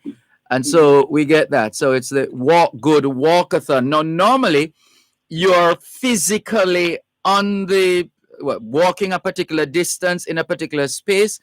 That at least the last one that you did that was indeed physical. Was that the case? There's a particular area? That's correct. We usually walk. A group of us will gather and walk from our location at 995 Arrow Road. But last year, as well as this year, of course, we've had to hold our event virtually, so persons can walk from wherever they are. And then we will be live streaming the actual event via our YouTube and Facebook channel. So we've adapted to the new normal. what were the implications of not being able to? I say we're in reference to last year, and obviously we're still in this situation. So let's just say, ask what are the implications then of not being able to host this annual Walk Good Walkathon as you would normally do? Mm-hmm. So it was, an adjustment, as it has been for everyone over the past 15 months in terms of not being able to hold large gatherings. We were just coming out of a lockdown this time last year in Toronto. And so it was an adaptation to move from having that large group, having that visual presence on persons walking a 5-kilometer route from our center. But it has also provided great opportunities. So this year, not only do we have groups joining us and partners from Toronto, but because it's virtual, we've been able to extend our reach. So we have groups from all across Southern Ontario, Windsor, Hamilton, as well as in Montreal and in Nova Scotia. So we've been able to extend our reach because we're not all in the same physical or geographical location. We've been able to extend our reach to 16 Black-led organizations in other parts of the country as well. Impressive. And how does this virtual walk work for those who would be engaging in a virtual walk? Is it that I just do a selfie of myself or a video of myself walking and saying, "Hey, see, I'm doing my walk," and that's it? Just help those who would love to participate to get a sense of what they need to do and by what time. When is the cutoff point? Absolutely. So our live event is Sunday morning, 9:30 to 12:30 Eastern time here in Toronto. That's tomorrow morning. That's right, bright and early. We'll be up. And because of the platform that we're using, through our host, Charles Matthews Jr., he does a great job. Oh, yes, he does. Of keeping it fun and interactive. Yes, you're aware of who he is. Mm-hmm. And so we're able to bring people on screen. So if you're walking in Windsor, you'll be part of the event. If you're walking in Montreal, you'll be part of the event. Oh, neat. Yes, this is the thing. One of the benefits of the online world is we are not limited by geography. Yeah. And so we will be bringing people from wherever they're walking. If you're working in the countryside in Ontario by, a lake, a beautiful body of water, we'll be able to see you. What if I'm walking in Jamaica? And if you're walking in Jamaica, absolutely. We will, if you're watching us live, we'll share the link where you can be brought into our virtual stage. Yeah. So we are not limited by geography. Once you have a device and you're connected to the internet, you can be part of the Walk Good Walkathon event this year. And the start time, you say, is about 7:30? It's 9:30 our time. I beg your pardon, 9:30. Where did I hear 7:30 from? 9:30. Yeah. 9:30, which is 8:30 Jamaica time, because you're an hour ahead of us. That's right. Now, for those of us who want to ensure that we not only walk and show that we're walking, but we make our contribution, what do we need to do? Yes, so that we are, of course, raising much needed funds. I'm going to come to why you're raising the funds, but I just want to get that. We have time. Don't worry. We have time. Okay. So just give us an idea of what we need to do, those of us who want to make our contribution to the 39th annual Walk Good Walkathon of the Jamaican Canadian Association. Yes, so we're accepting donations online via our website, jcaontario.org. You'll go to our Walk Good Walkathon page and click on our big, bright green Donate Now button. And there you choose which organization you'd like to support, and you can pay by credit card and make your donation that way. Fast and easy. No, this is not just going to be for tomorrow. Are you limiting it to say, all right, try and get in your donations by the end of the day, tomorrow, Sunday, the 27th, or is there a much broader window than just tomorrow? Yes, we will have the page will be live, so we've been for a week. persons can make those donations, it will still be available if people aren't able to make it by Sunday at Sunday afternoon. And what have you scheduled in terms of your program of activities for tomorrow? You start at 9:30, and you're hoping to go until when?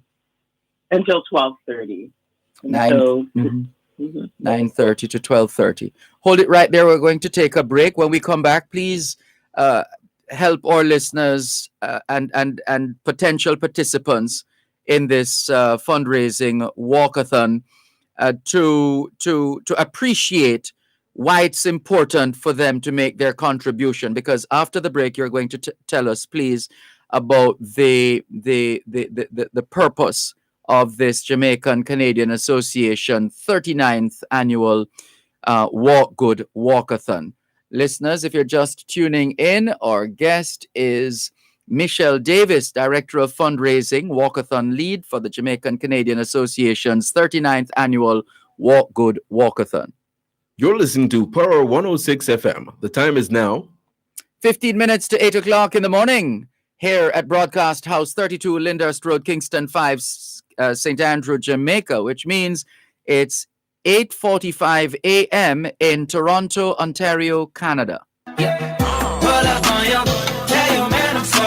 It's another Smirnoff experience as Fame Frequency presents the Summer Luau Party. When I met you in the summer. This Saturday, June 26th, mix it up fun and flirty and party with us from 9 p.m. until midnight.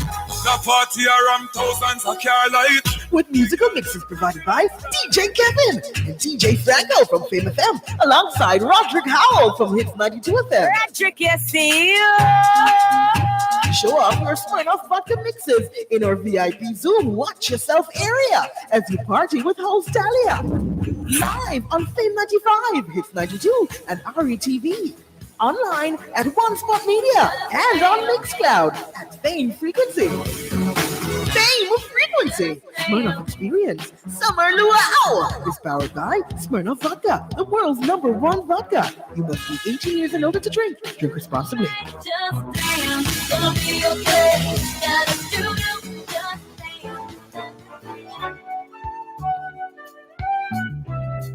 You asked, we listened. You said you wanted back the additional hour. Dear Pastor returns to its usual time from 10 p.m. until midnight. Oh boy. Your thoughts on topical issues, relationship matters, questions you want answered, pertinent advice. It all comes together on Dear Pastor with Reverend Dr. Aaron Dumas. Pastor, some men just feel that what they have in their pants is enough. He returns to keep your company from 10 p.m. until midnight, right here on Power 106 FM.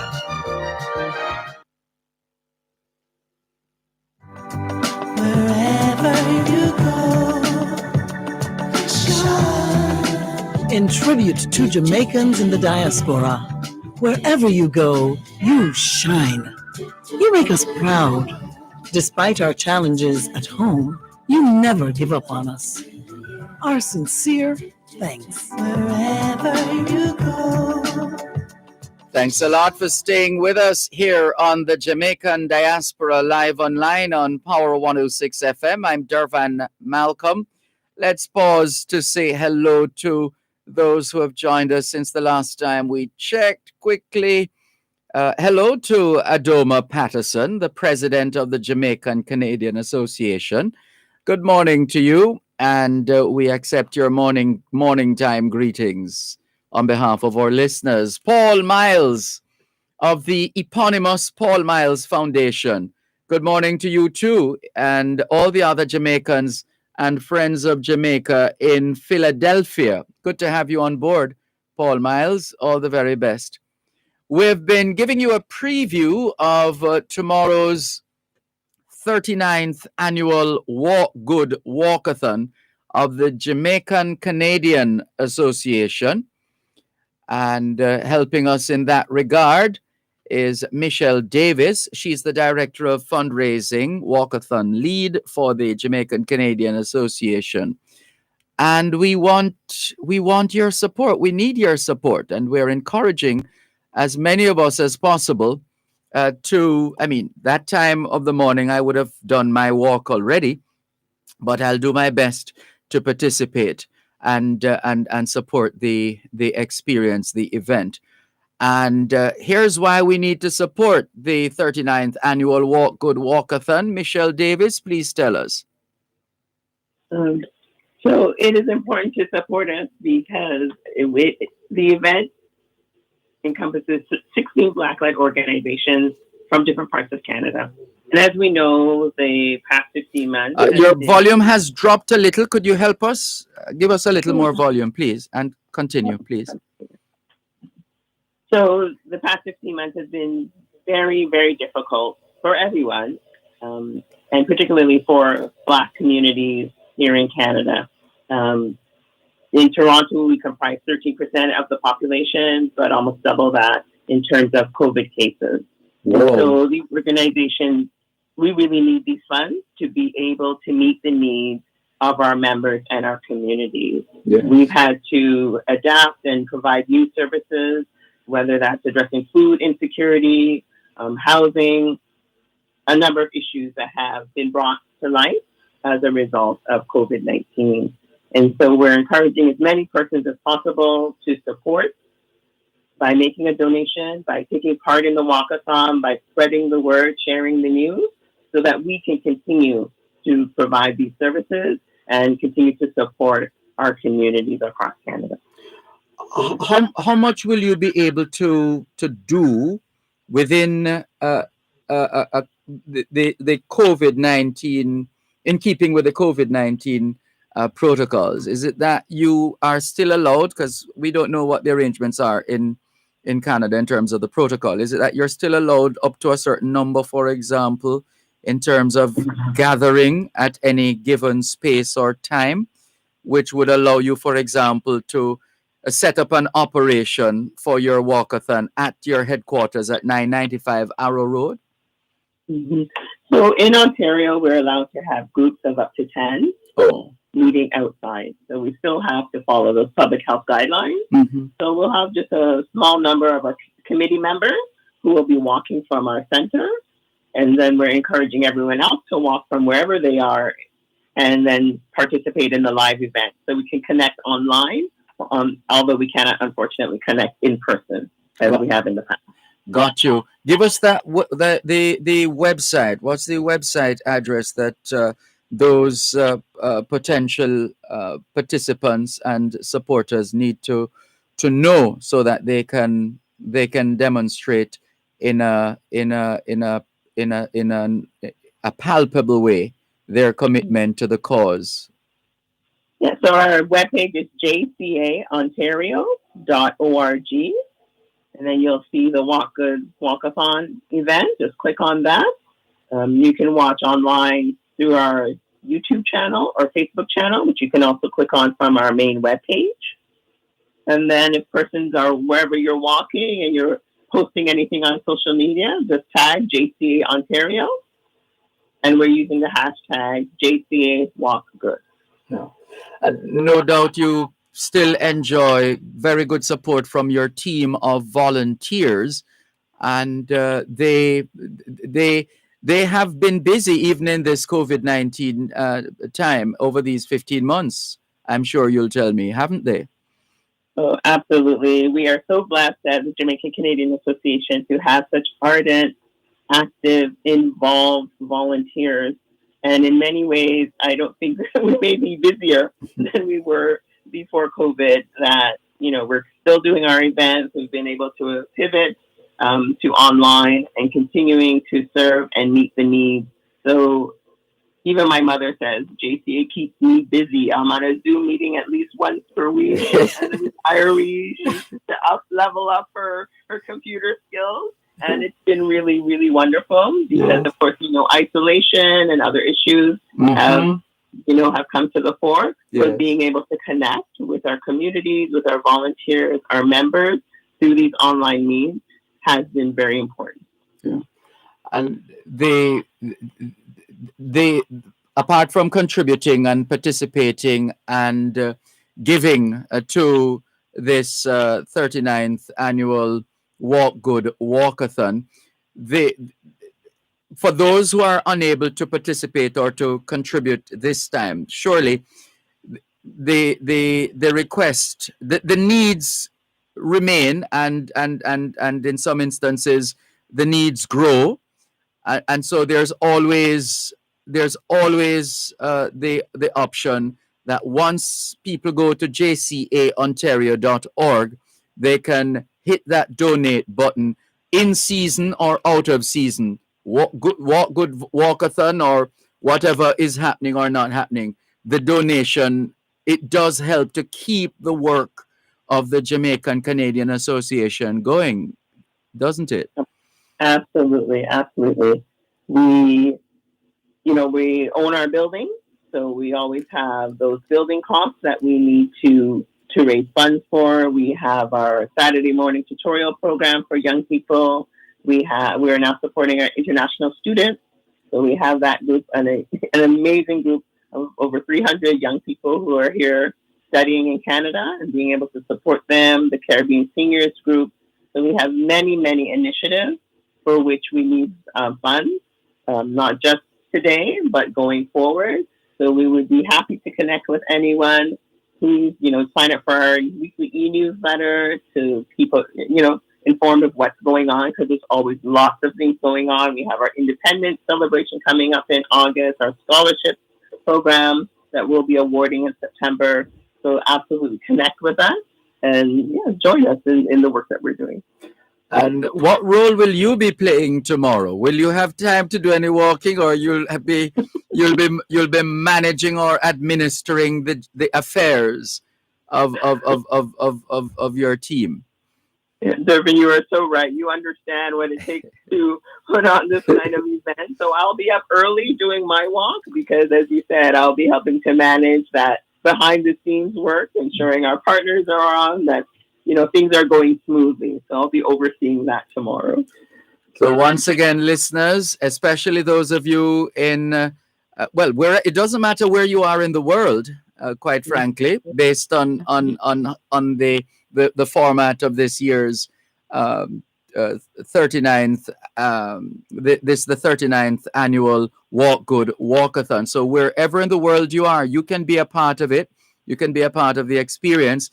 Very easy. Just in your browser, type JCA Ontario ONTARIO.org, and that will take you straight to the Jamaican Canadian Association's landing page, and you'll see virtual Walk Good Walkathon 2021. You can click on that, and that will you can register, and there's other vital information for you as well, and you just follow the instructions from there.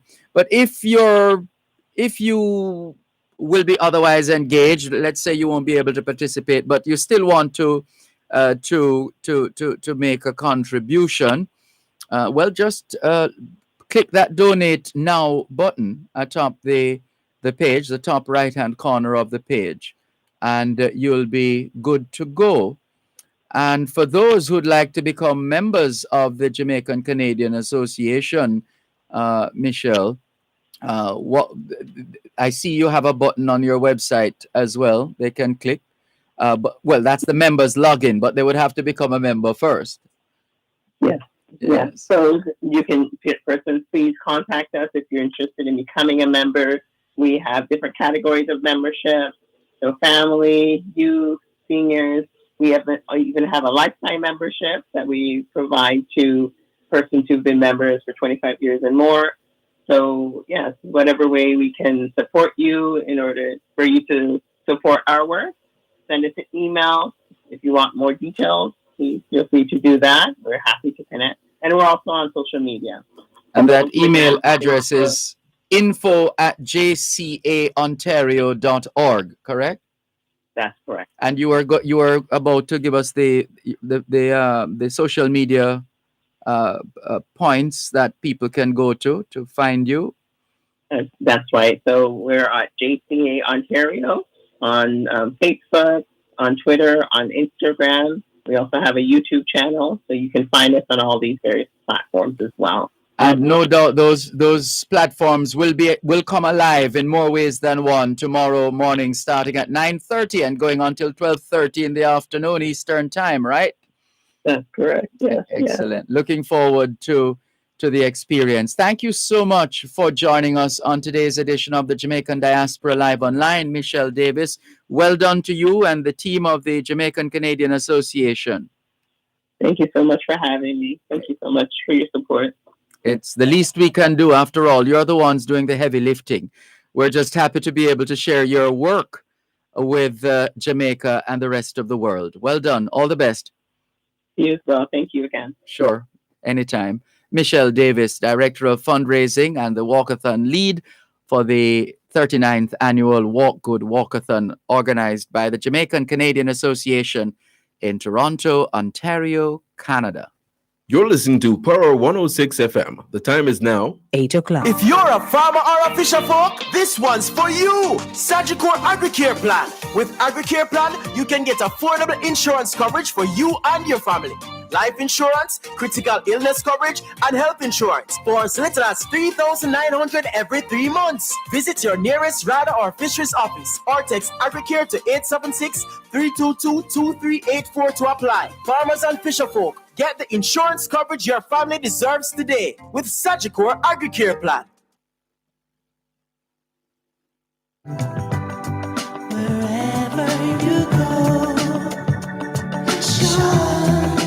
In tribute to Jamaicans in the diaspora, wherever you go, you shine. You make us proud. Despite our challenges at home, you never give up on us. Our sincere thanks. Wherever you go. Thanks a lot for staying with us here on the Jamaican Diaspora Live Online on Power 106 FM. I'm Dervan Malcolm. Let's say hi to those who have joined us since the last time we checked. Dr. Elaine Grant Bryan, always a pleasure to have you on board. She's the founder of the Elaine Bryan Foundation, Jamaica's honorary consul in Atlanta, Georgia, and the pioneer of the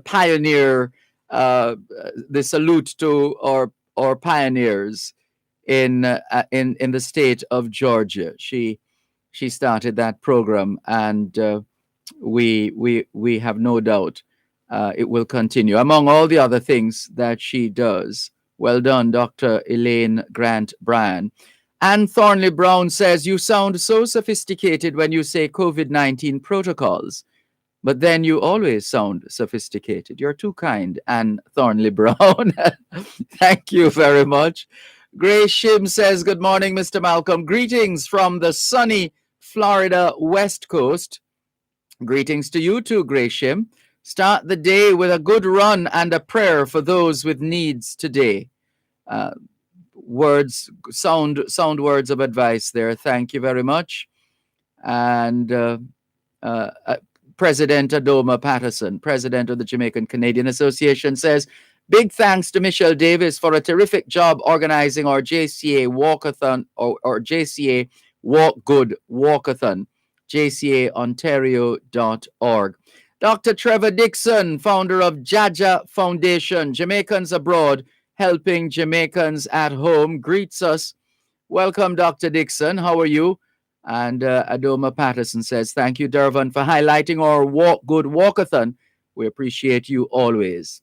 The feeling is mutual. Adoma Patterson, thank you so much for your message. Thank you for your work. And we wish you all the very best. This month, as we've been telling you all month, is National Caribbean American Heritage Month in the United States of America. It's also Caribbean Cuisine Month. It's and this week is Caribbean American Legislative Week. So this is the final day of Caribbean American Legislative Week, but we still have a couple of days left in Caribbean American Heritage Month. and the magnet behind it all, the lady who started this, the Jamaican who started this. She is a futurist, futurist. If that sounds foreign to you, please look it up. futurist, futurist. She's a futurist, which essentially means that her thinking and her actions are not limited to the immediate space and time occupied. Right. That's just my way of putting it. But you can always Google that, and it's an international movement, by the way, the futurist movement, international. She's also a White House champion for change and founder, and we're just sharing some of the hats she wears. She wears a few, but we'll just stop at founder, president, Institute of Caribbean Studies in Washington, D.C., Dr. Claire Nelson. Good morning. How are you? Good morning. Are you hearing me loud and clear? Yes. There could be a little stronger. I think we're getting more treble than bass.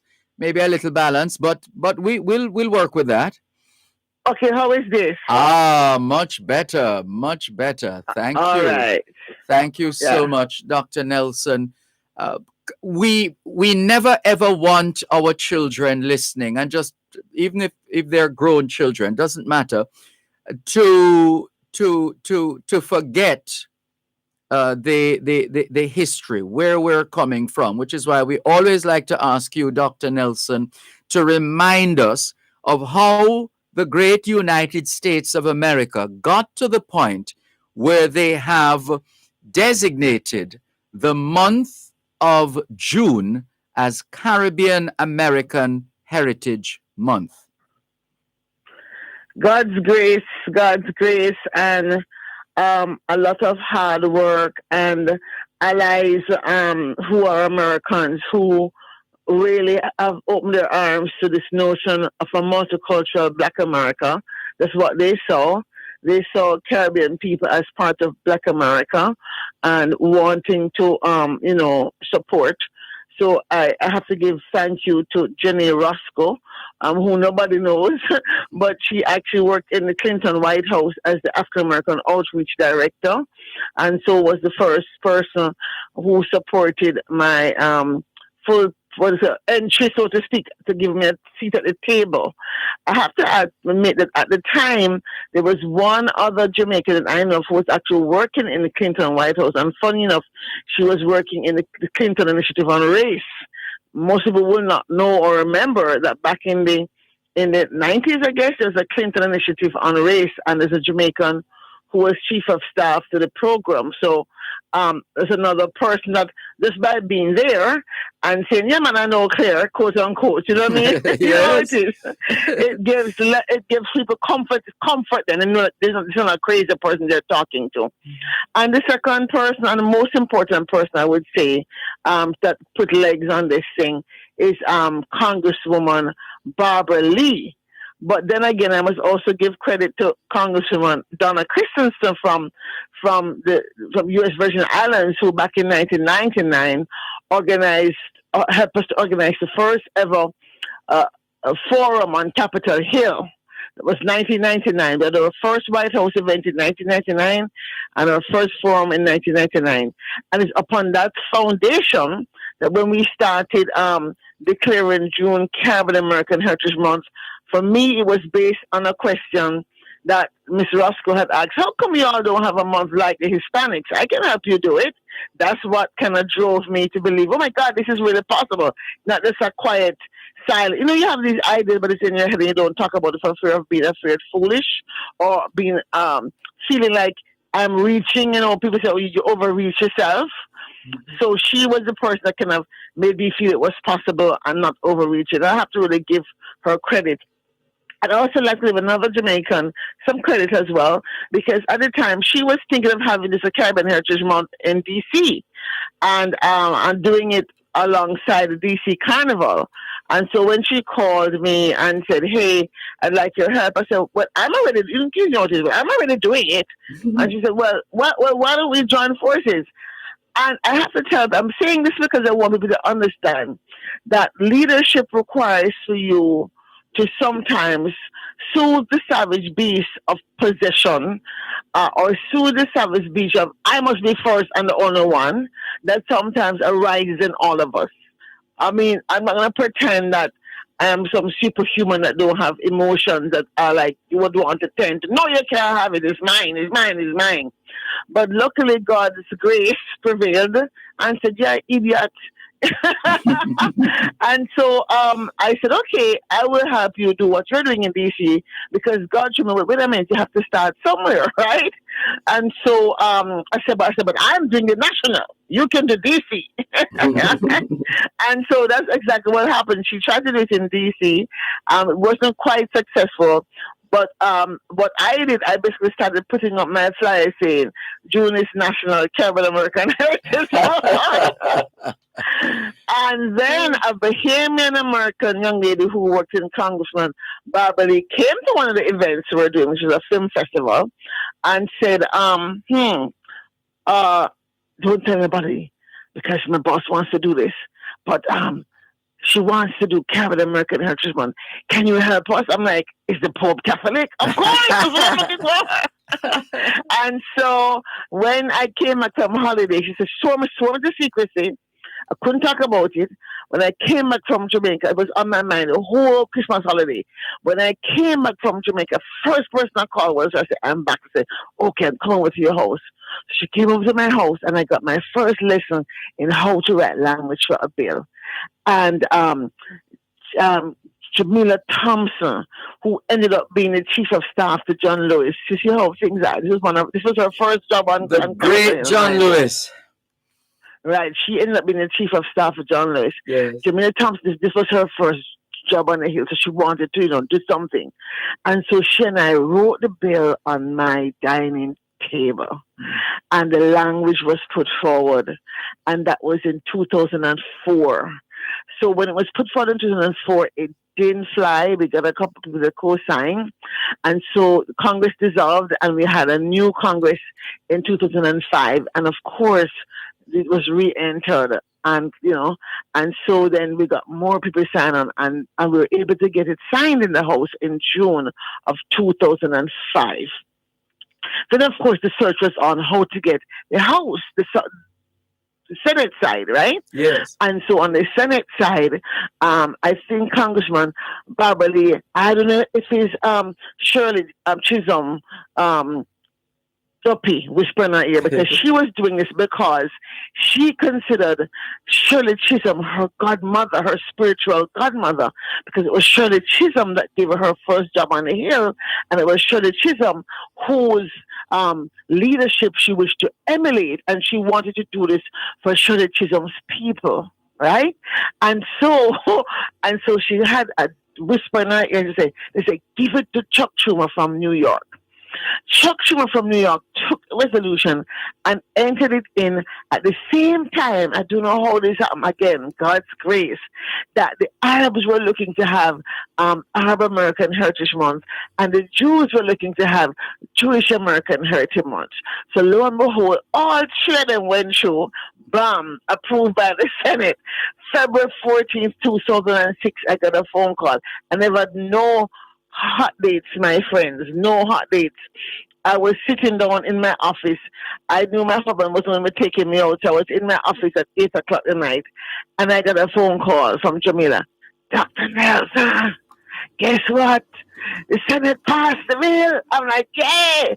I rushed home. I was so excited.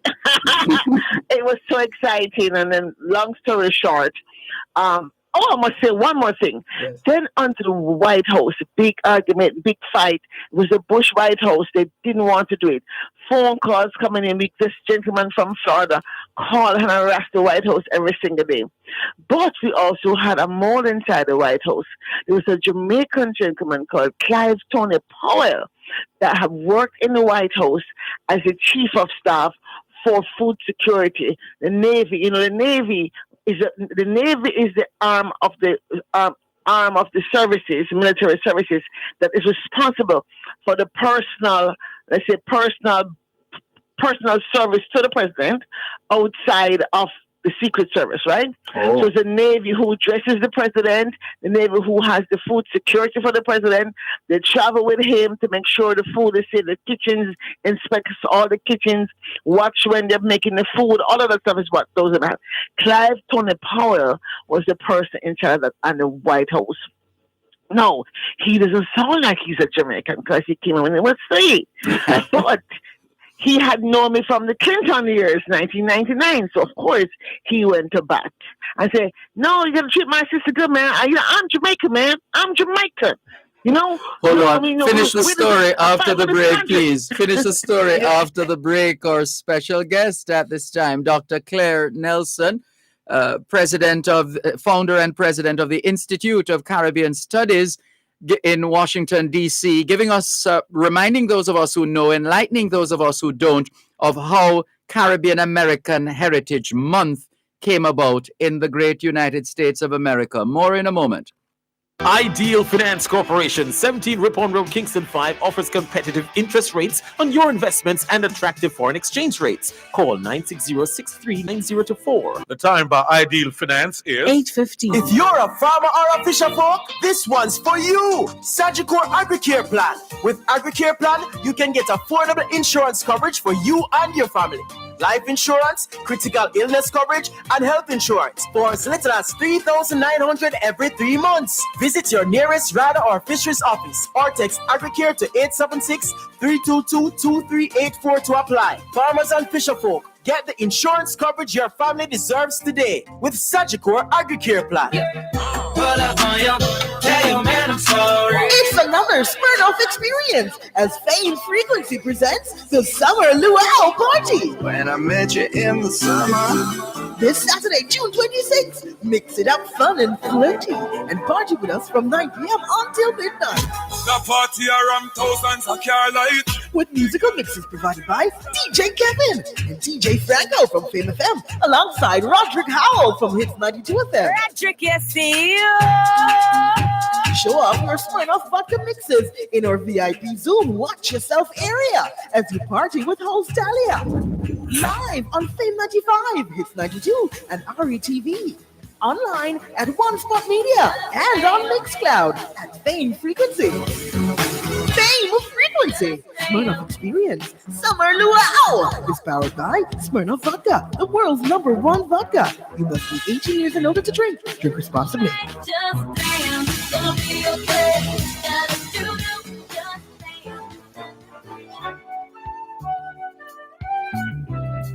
You asked, we listened. You said you wanted back the additional hour. Dear Pastor returns to its usual time from 10 p.m. until midnight.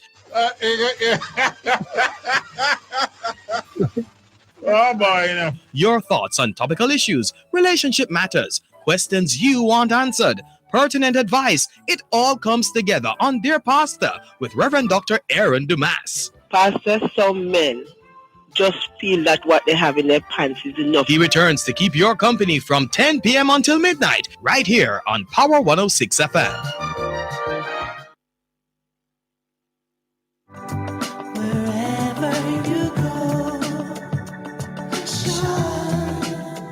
Dr. Trevor Dixon of the Jaja Foundation in New Jersey says, what a wonderful and inspirational story told by Dr. Nelson's journey, an inspiration to all. That's our guest. Thank you very much, Dr. Dixon. Our guest at this time, Dr. Claire Nelson, futurist, White House champion of change, founder and president of the Institute of Caribbean Studies based in Washington, D.C. I'll allow you to complete the story, Dr. Nelson. Thank you so much. And I have to shout out him, Mrs. Clive Tony Powell, recently retired, because I think his contribution, which is not obviously public, is just that he was there inside the White House with his Americanness, quote unquote, saying, I'm Jamaican, you know? And, you know, this is my sister from Jamaica. So he's so African American. They're looking at him like, what are you talking about? I was born in Jamaica. I came in a service country, man.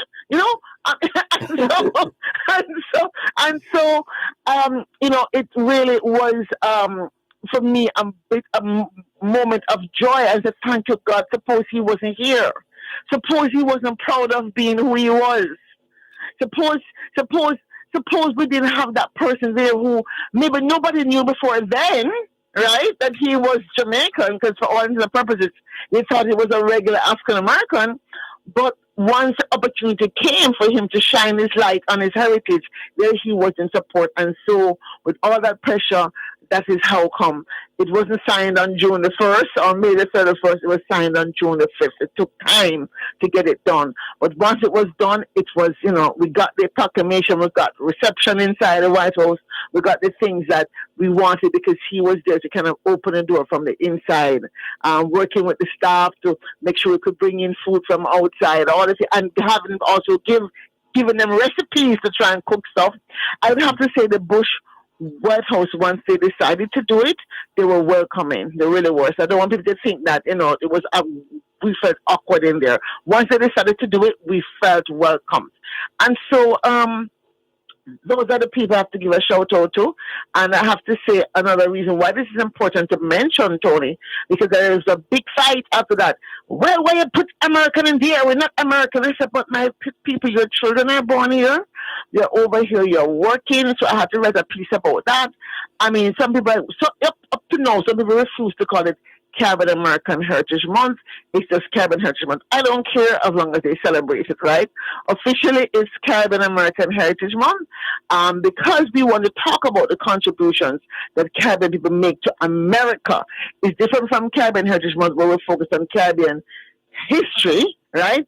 The focus is on Caribbean contributions to America so we can close the gap in understanding the history and the long history of relationships from a time of slavery to today in terms of the U.S. and the British West Indies.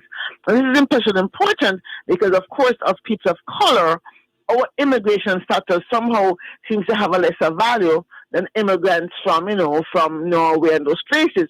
So to constantly remind people that we're not here just to sit down and take welfare. We also come and contribute to making America great already. So that is why how the story of Caribbean American Heritage Month and how it is that we're now celebrating our 16th annual year of having a proclamation signed. Thank you very much for the history, Dr. Nelson. Dr. Elaine Bryan, Jamaica's honorary consul in Atlanta, Georgia, says, kudos to Dr. Nelson. And Dr. Trevor Dixon, in reference to the story you were talking about, Tony, says, if they got him upset enough, he would know he's Jamaican. They would know he's Jamaican. Yes. yes. He's good people. Indeed. Before time runs out, though, Dr. Nelson, let's give our listeners a quick a synopsis of how this week went or has gone, celebrating the Caribbean American Legislative Week. Awesome. Quick, Monday, domestic policy. I'm going to do it just like a horse race. Monday. Well, you have approximately 8 minutes, so go ahead. Yes. Right. So it's 5 days of 1 minute a day. Yes. One Monday, horses were out the gate. It was domestic day on Capitol Hill, virtual Capitol Hill, of course. And so we had the census, how we count. Census did a webinar and told us, those numbers aren't yet released, but we'll come back to you in October. But they showed us how to do the data ourselves, so that was really great. Moved to immigration, an update on where we stand, where things stand, dreamers, TPS, green cards, whole shebang. 2 fantastic lawyers, one Jamaican, one Haitian American, and we had a fantastic update on what we need to know. And basically the one is people be careful. Jamaicans, be careful. Those who come up for, like, I'm just giving this warning right now. Sure. Be careful because you can get turned back at the gate. I'm sure you might have had some of your friends come up and say, we're just coming up for a month or 2 months. They will say, why are you going to stay for 2 months? And they will send you back. And so we have to be careful, again, really be careful with the immigration thing, because it's at the discretion at the CPB officer at the border whether to actually allow you in or not. So every time they start to come up, pray and hope that we meet somebody who is generous and in a good mood that morning. Then we move to health, education and economic recovery, all the post-COVID conversations. And what was exciting about this year is we had elected officials from across the country. So we had people from Surinamese heritage, Haitian heritage, Dominican Republic heritage, Jamaican heritage, calling in from Boston and Connecticut. And do you have anybody from Florida? No, nobody from Florida showed up. Shame on you, Florida, if you're listening. Nobody from Florida showed up. But we had somebody from Georgia. And so we have these elected officials who are either state senators or state assembly people or state whatever. So also, shame on New York, nobody showed up. Shame on Maryland, nobody showed up. But we have elected officials in all these places. And some of them showed up to talk about what they were doing to help with recovery. And it was wonderful to see the level of commitment that we have elected officials in education, working on healthcare matters, working on economic recovery. And I can tell you one thing, when I found the person from Kansas, right, a Belizean, he was so excited to find out that he could meet other Caribbean Americans like himself who were elected officials.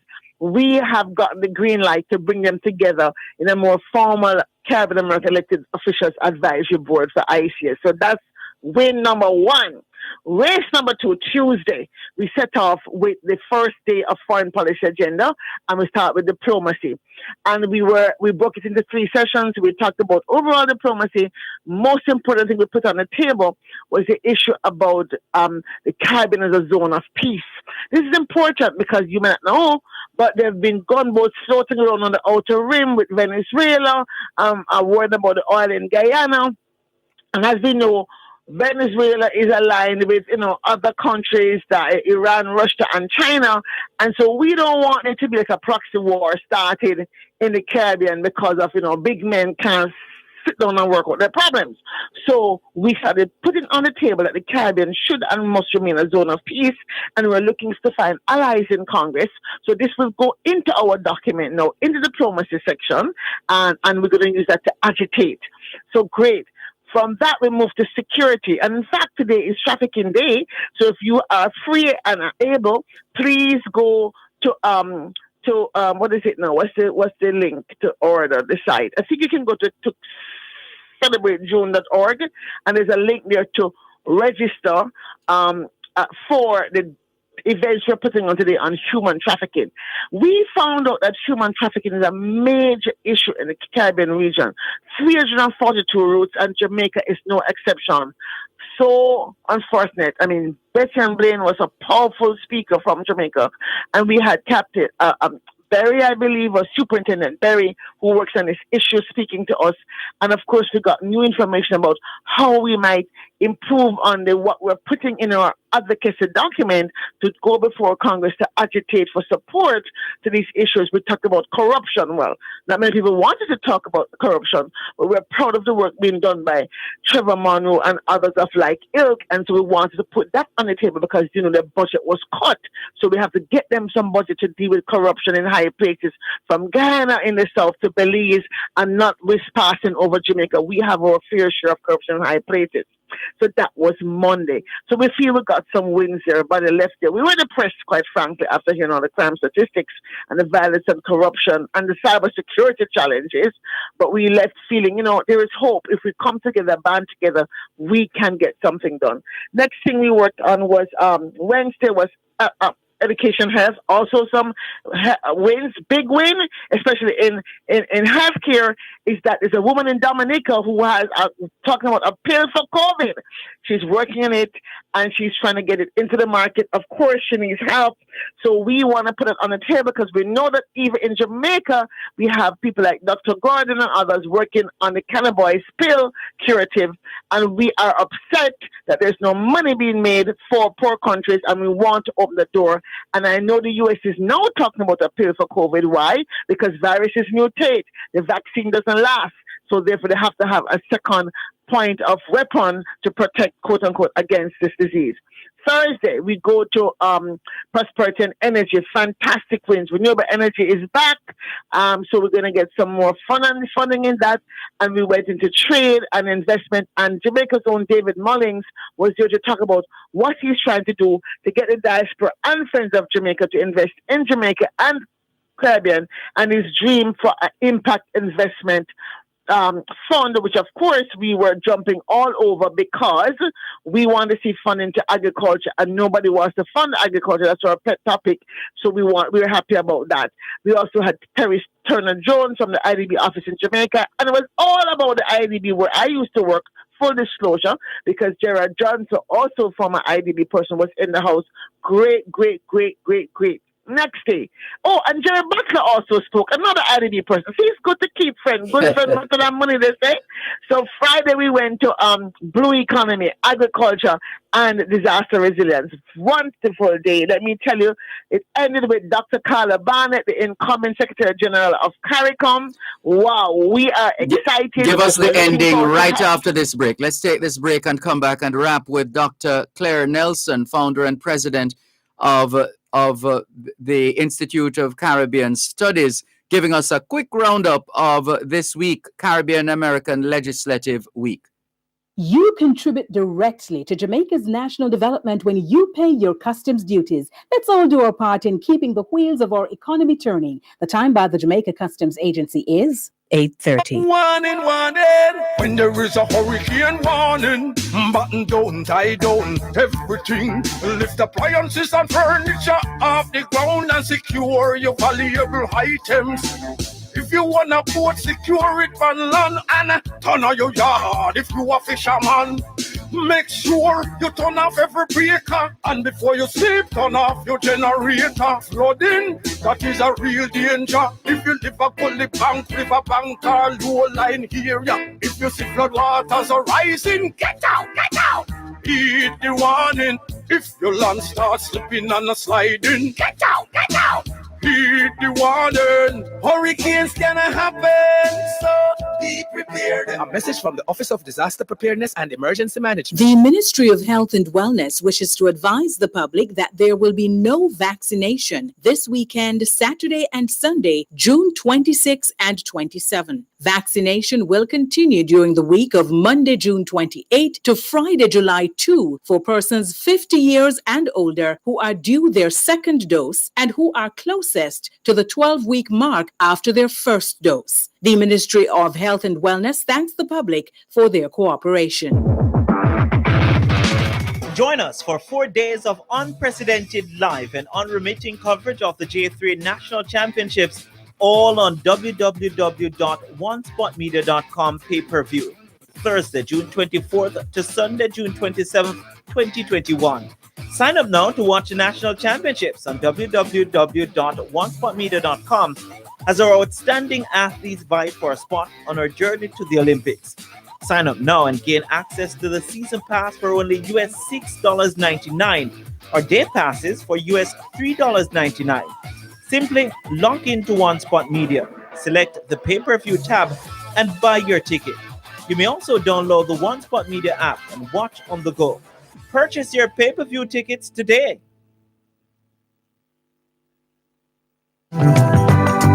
Wherever you go,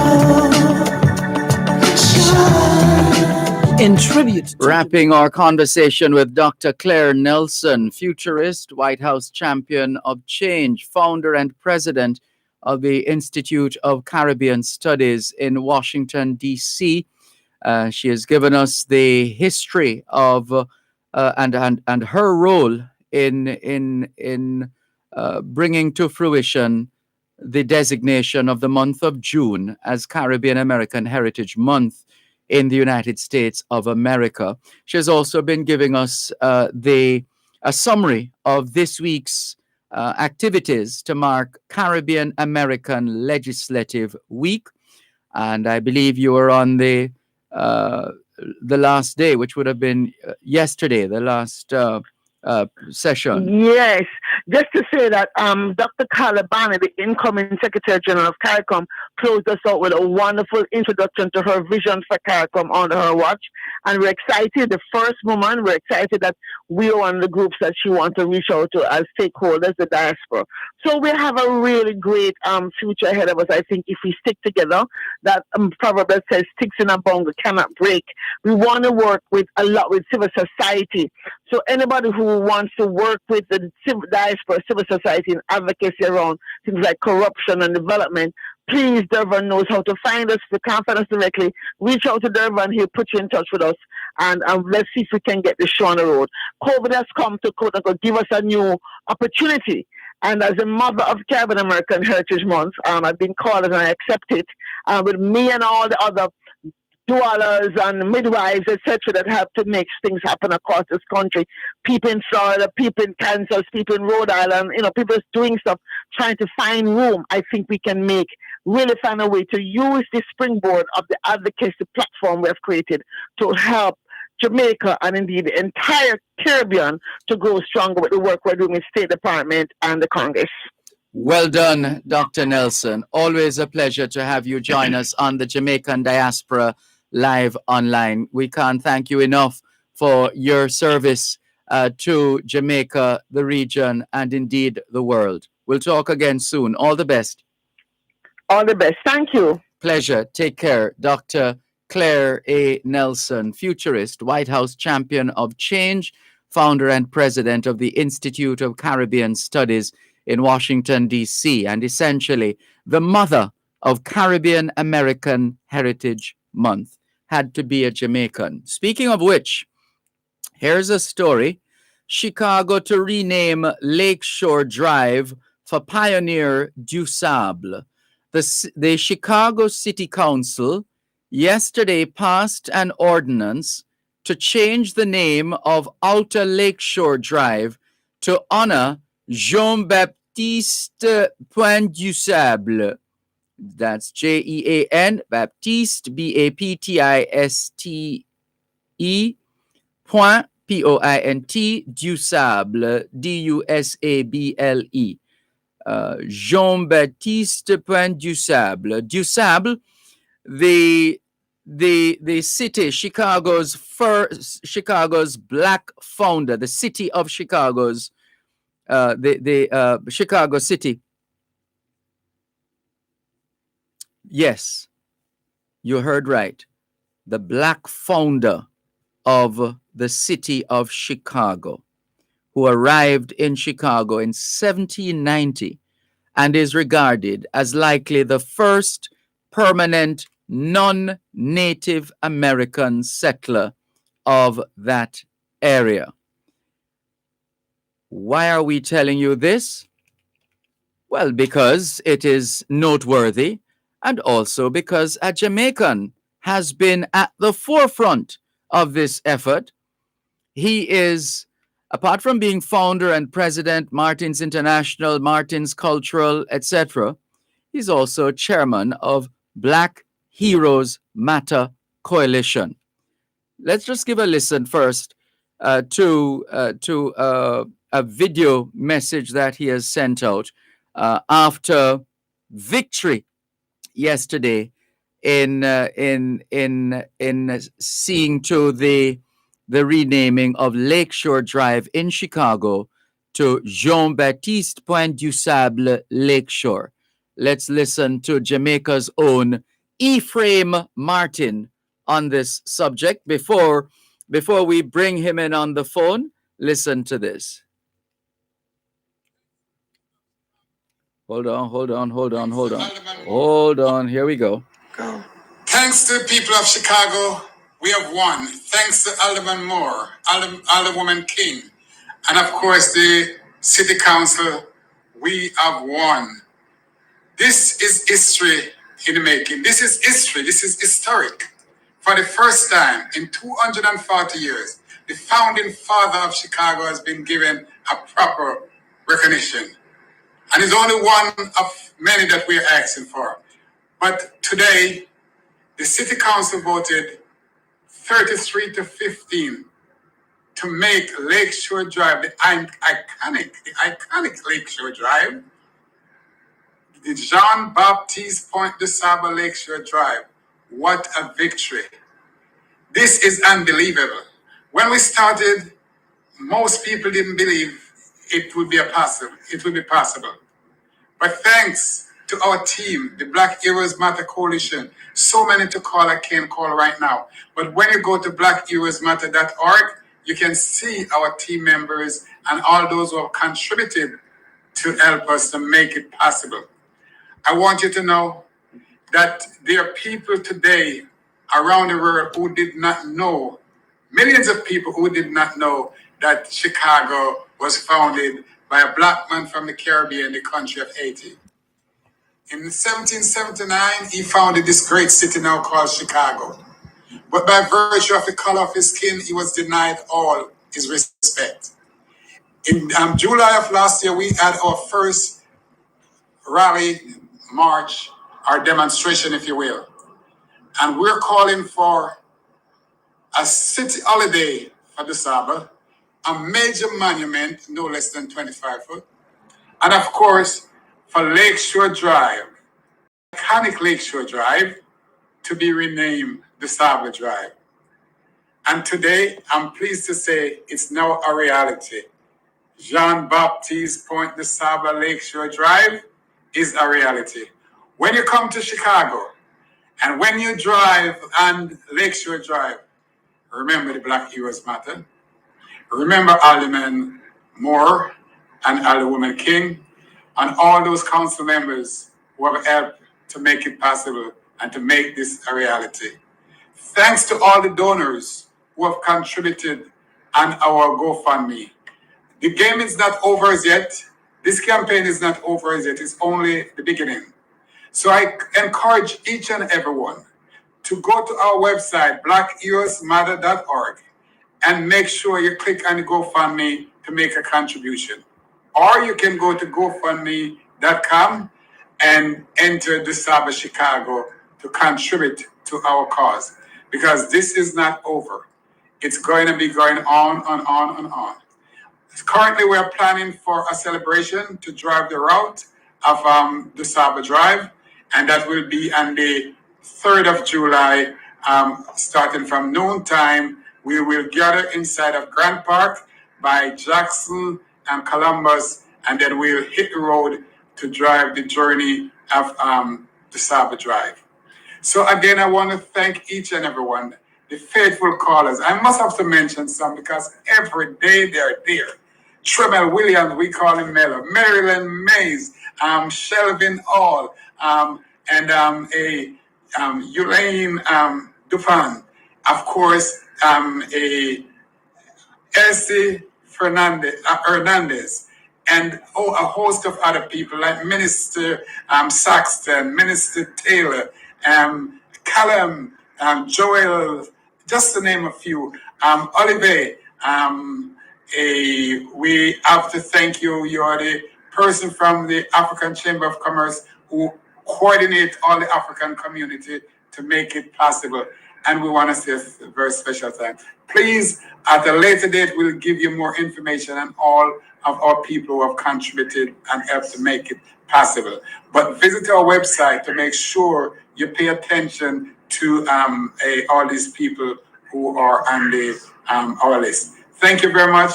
We're going to celebrate a little more later on, but this is a great victory. This is a huge history-making evening for Chicago, for the Saba, and for America. It shows that we are ready to get on the road to say no to systemic racism.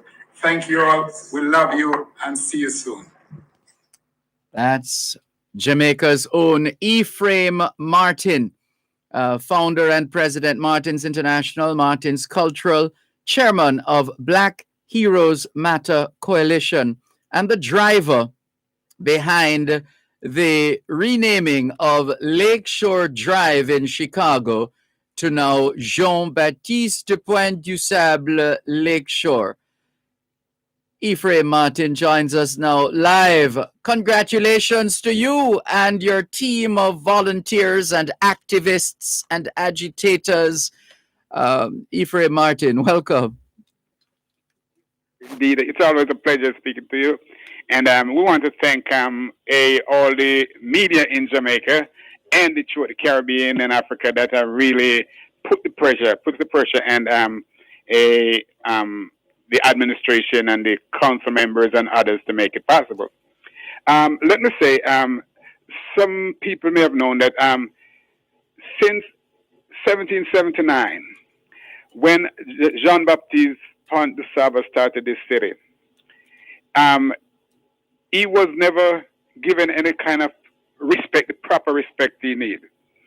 When he died in 1818, he was buried outside of Chicago, what is now known as Chicago. However, 12 years later, Chicago decided to give honor to a person, because the streets were just numbers, but they decided to give honor to persons. And the first three persons were Hold on. Tell us about those three persons. We need to take the first three. We need to take a break right here. One moment, please, listeners. Our special guest at this time, Ephraim Martin, for the purposes of this interview, chairman of Black Heroes Matter Coalition. More in a moment. You're listening to Power 106 FM. The time is now 8:45. You asked, we listened. You said you wanted back the additional hour. Dear Pastor returns to its usual time from 10 p.m. until midnight. Oh boy. Your thoughts on topical issues, relationship matters, questions you want answered, pertinent advice. It all comes together on Dear Pastor with Reverend Dr. Aaron Dumas. Pastor, some men just feel that what they have in their pants is enough. He returns to keep your company from 10 p.m. until midnight, right here on Power 106 FM. Insurance is protection. Monday, June 28 is recognized as National Insurance Awareness Day. Tune in to Real Business from 9 a.m. to 11 a.m. with host Ralston Hyman and Dr. Andrew Sutherland as they focus on the rights of how insurance can help to protect your property from damages, fire and natural disasters, loss of income, liability claims, and much more. This broadcast is brought to you by Sagicor Life Jamaica. Are you covered? That's a live broadcast of Real Business, 9 a.m. to 11 a.m. right here on Power 106 FM.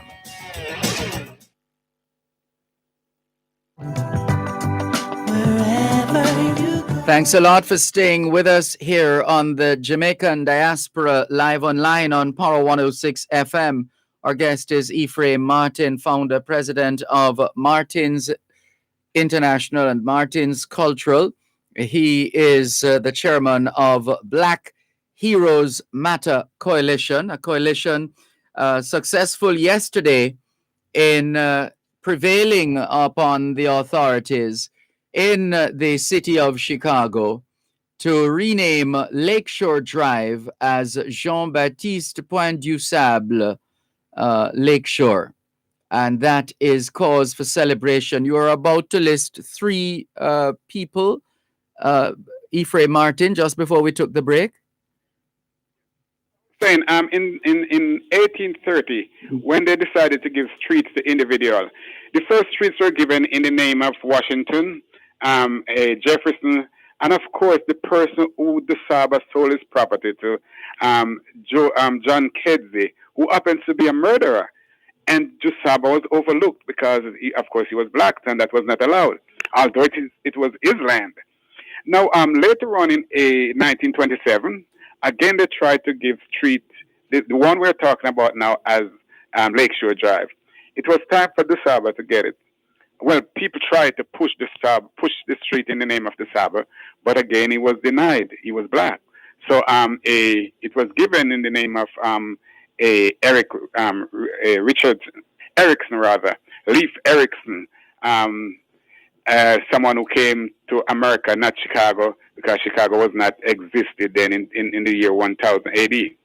Now, again in 1946, de Saba was supposed to be considered for the renaming of the street.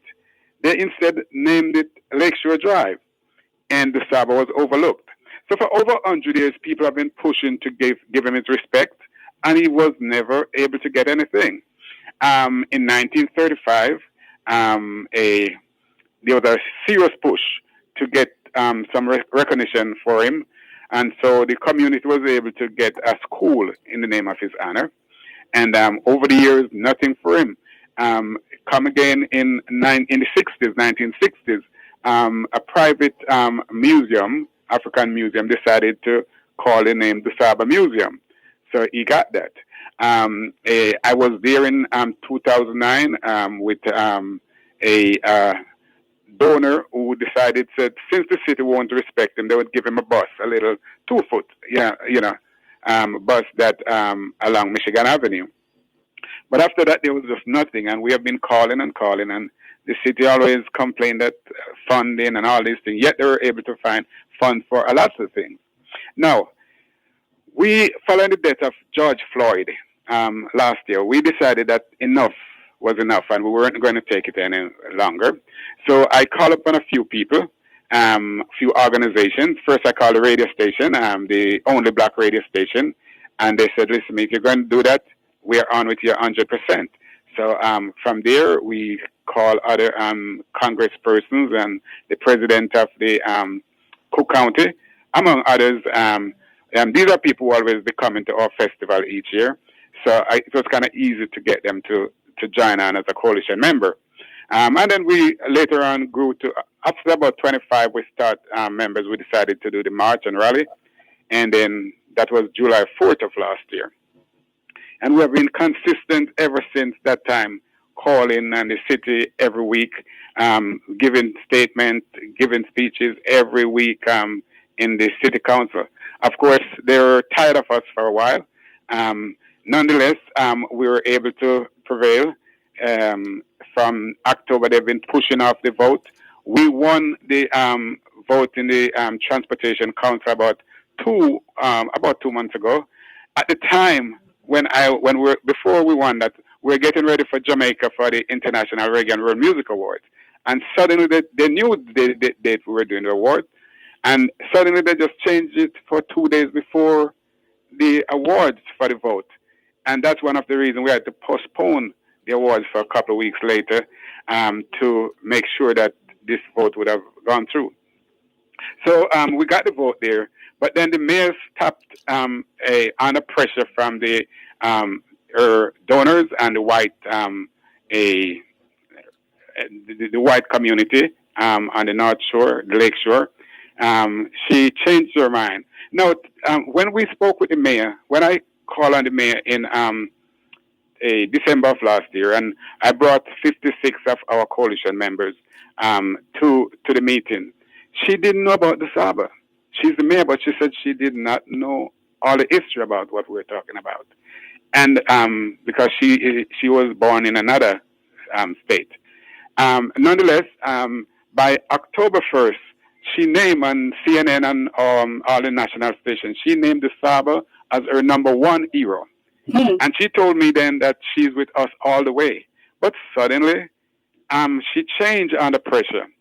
And then later on, she offered $40 million. Well, she started by 20 million, then she went up to 30 million, and then up to 40 million, and said for us to change our mind and get something on the ground for the Saba, river walk, and some other things that she proposed, which were some of the things that we were asking of her. And but we told her no, we wouldn't accept that. We wanted that, but it would have to be in addition to Lakeshore Drive. But she wanted to make it a compromise in that respect, which we refused to. So then she refused to take it to the floor. And last Wednesday, they did not vote on it. And she sent out her people called on me for a compromise. And I told them the compromise, which is to keep Lakeshore Drive, but to make it Jean-Baptiste Point de Saba Lakeshore Drive. I had an emergency meeting with our people, and we decided to accept. So on Thursday, we had a press conference Thursday morning with all the news media, the network. And we told her that we'll accept it if it can be done in no less than 24 hours or by Friday. And well, it was accepted yesterday within the 24 hours, and we won. We won a 33-15.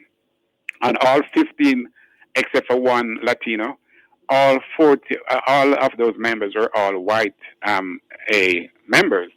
Of course, we had a good amount of the white elder person, but all the ones that voted no were white. You know, so it was kind of surprising that some of them who, you know, we thought that were in favor of what we're doing, and that side voted against it. But because we're looking for a complete victory. However, we're pleased about the victory, and it's a huge change in Chicago because this has never been done for over 100 years. That the people been asking for it. Some of these people died, already gone, passed on, but we were able to get it done. The former mayor, Errol Washington, the first black mayor of Chicago, he wanted all the things that we're asking for. The monument, he wanted the street, he wanted the holiday, and of course he wanted a park. But the only thing that he could have gotten in those days, because there was 29, just like the Republican in Washington now, sticking together, there were all these white Democrats, all 29, barred him from getting anything done in that house. And the only thing that he could have authorized on his own was a park, which he did. He died shortly after in 1987. But until this day, 34 years now, nothing has been done with the park. So we're saying that they need to get that done right away. The compromise that came up with this weekend, yesterday, was for the park to be was to give us one of the most iconic park as a compromise on the floor, which was totally rejected. And but now what we are saying to them, now that we have won, my argument to them now is that we'll take the park and we'll take all the other things that we're asking for with that 40 million, if it's still on the table. But the victory is good, and we are going to be celebrating next Saturday at noon at the Grand Park here in Chicago, and we'll then drive the route of the Lakeshore Drive, the Saba Drive. Now we must start getting the Saba Lakeshore Drive. Yeah. And as a matter of fact, what we have done, we also do the African Caribbean International Festival of Life here, along with the Jerk Seafood and Vegan Fest. But as a result of the virus, we are combining those two for September, and we're going to be doing it right off what is now known as the Saba Drive.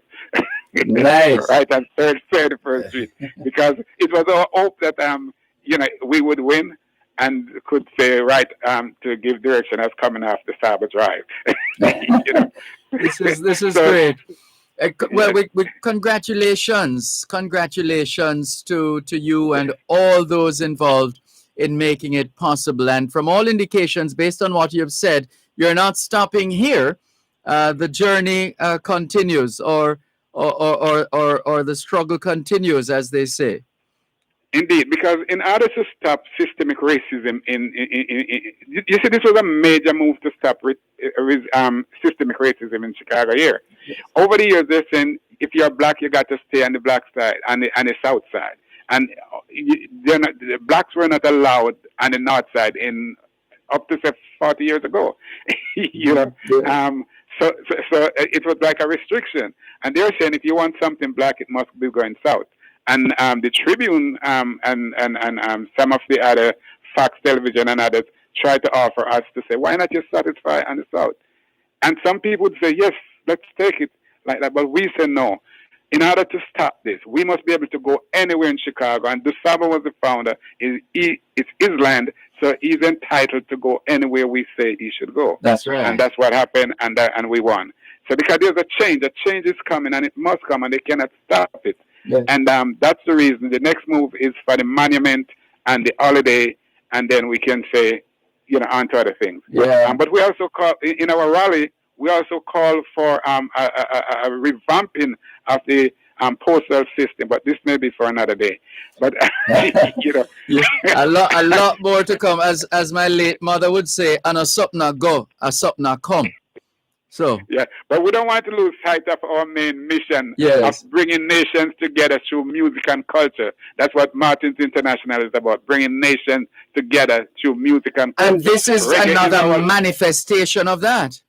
Yeah, exactly. But we'll have to continue the discussion. We're out of time. Well done. Thank you so much. All the very best, and we'll talk again soon.